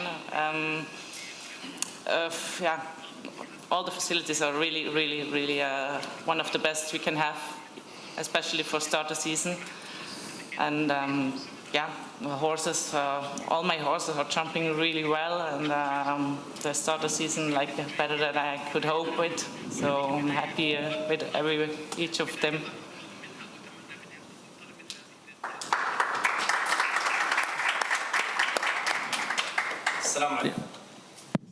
السلام عليكم ورحمة الله وبركاته. سؤالي موجه للشيخ طلال الثاني. للأمانة بطولة جائزة سمو الأمير الوالد للفروسية احنا عشناها من أول مؤتمر إلى آخر مؤتمر اليوم. كانت ممتعة جدا، استمتعنا فيها، وصراحة أنا ودي يعني أشكر شكر خاص للأخوة اللي نظموا البطولة، يعني جهد واضح وإحنا مستمتعين بهذه التغطية، ويشهد الله أن كل المؤثرين اللي جو وحضروا وغطوا كانوا مستمتعين، ومن بدايتها لنهايتها احنا موجودين حبا لهذه البطولة وحبا لاسم هذه البطولة. السؤال بعد نجاحها الكبير صراحة صارت حديث البلد كله، هل في نسخ أخرى منها ومتى إن شاء الله؟ أول شيء أحب أشكركم على تواجدكم معنا هنا في البطولة هذه، وحضوركم في نهاية اليوم يزيدنا ويزيد البطولة هذه وجودكم معنا هنا. على سؤالك اللي يكون البطولة هذه إن شاء الله ما راح تكون من أول نسخة لها بإذن الله. وغير هذا هي البطولة جزء من مظلة دورات الدوحة Equestrian تور. وصحيح احنا الحين وصلنا إلى ختام بطولة سمو الأمير الوالد، ولكن الحين هناك ورانا بعد 6 بطولات إن شاء الله مثل هذه وعلى نفس المستوى بإذن الله، ابتداء من شهر 2 مع سيف سمو الأمير، وتمتد بعدها إلى شهر 4 مع أن بطولات CSI والجلوبال والبطولات الأخرى اللي تتليها إن شاء الله. شكرا.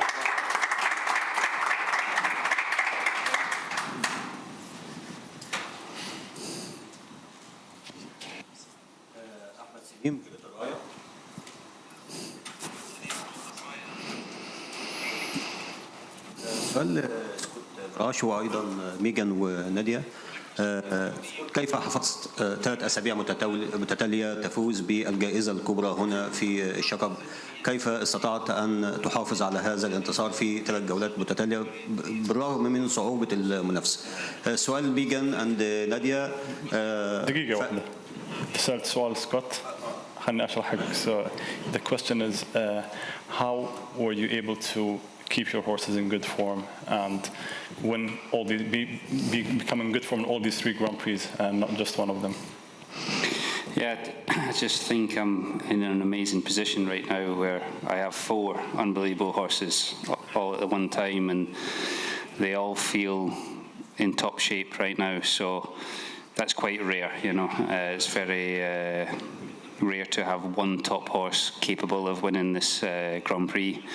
But really, I have 3 or 4, I think, that are capable of winning. So, yeah, I think it's down to my team, our planning, our management, and of course the amazing facilities that why the horses feel as good as they do and why we're getting so many good results. بالنسبة لميغان ونادية، عايزين نسألهم يعني فتاتين موجودين على منصة التتويج من أصل 3، ده يمثل لهم إيه بالنسبة لمنافسات السيدات إنها تقدر إنها تنافس في مستوى الرجال يعني؟ to Nadia and Megan, he's asking to have two ladies on the podium next to Scott. How does it feel to be representing the ladies in such a sport? I think it's already a nice thing that we have a sport with mixed, that we compete with men together. People sometimes think that it's more difficult for women, but I think not at all. Women and men in our sport each can make super things. I think we are equalized in the sport, but to be just behind Scott, who is just in an amazing form, it's an honor.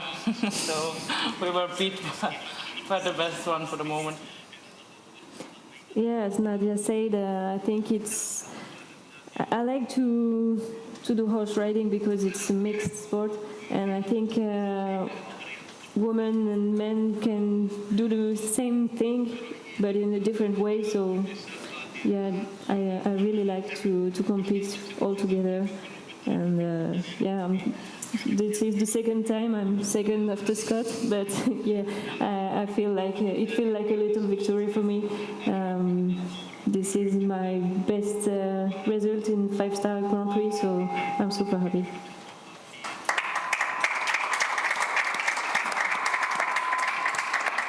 So we'll just with the lady who has had her hand up for quite some time, actually, if we just pass it back.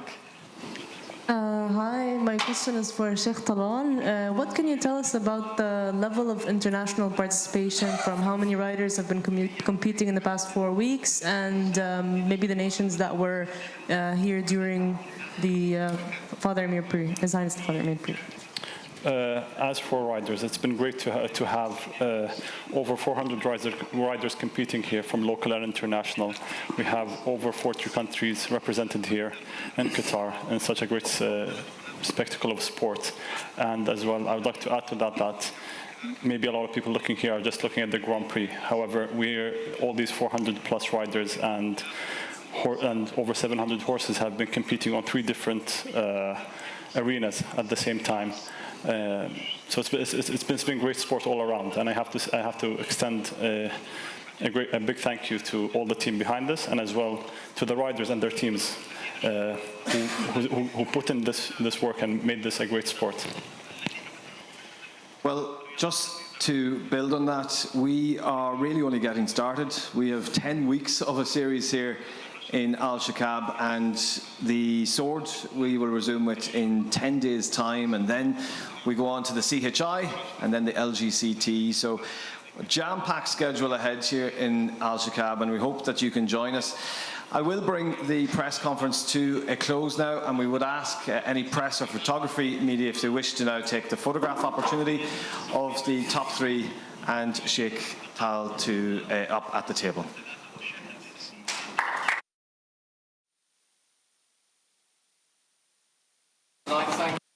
To all of those who joined us, and we look forward to seeing you back here in 10 days' time. Thank you.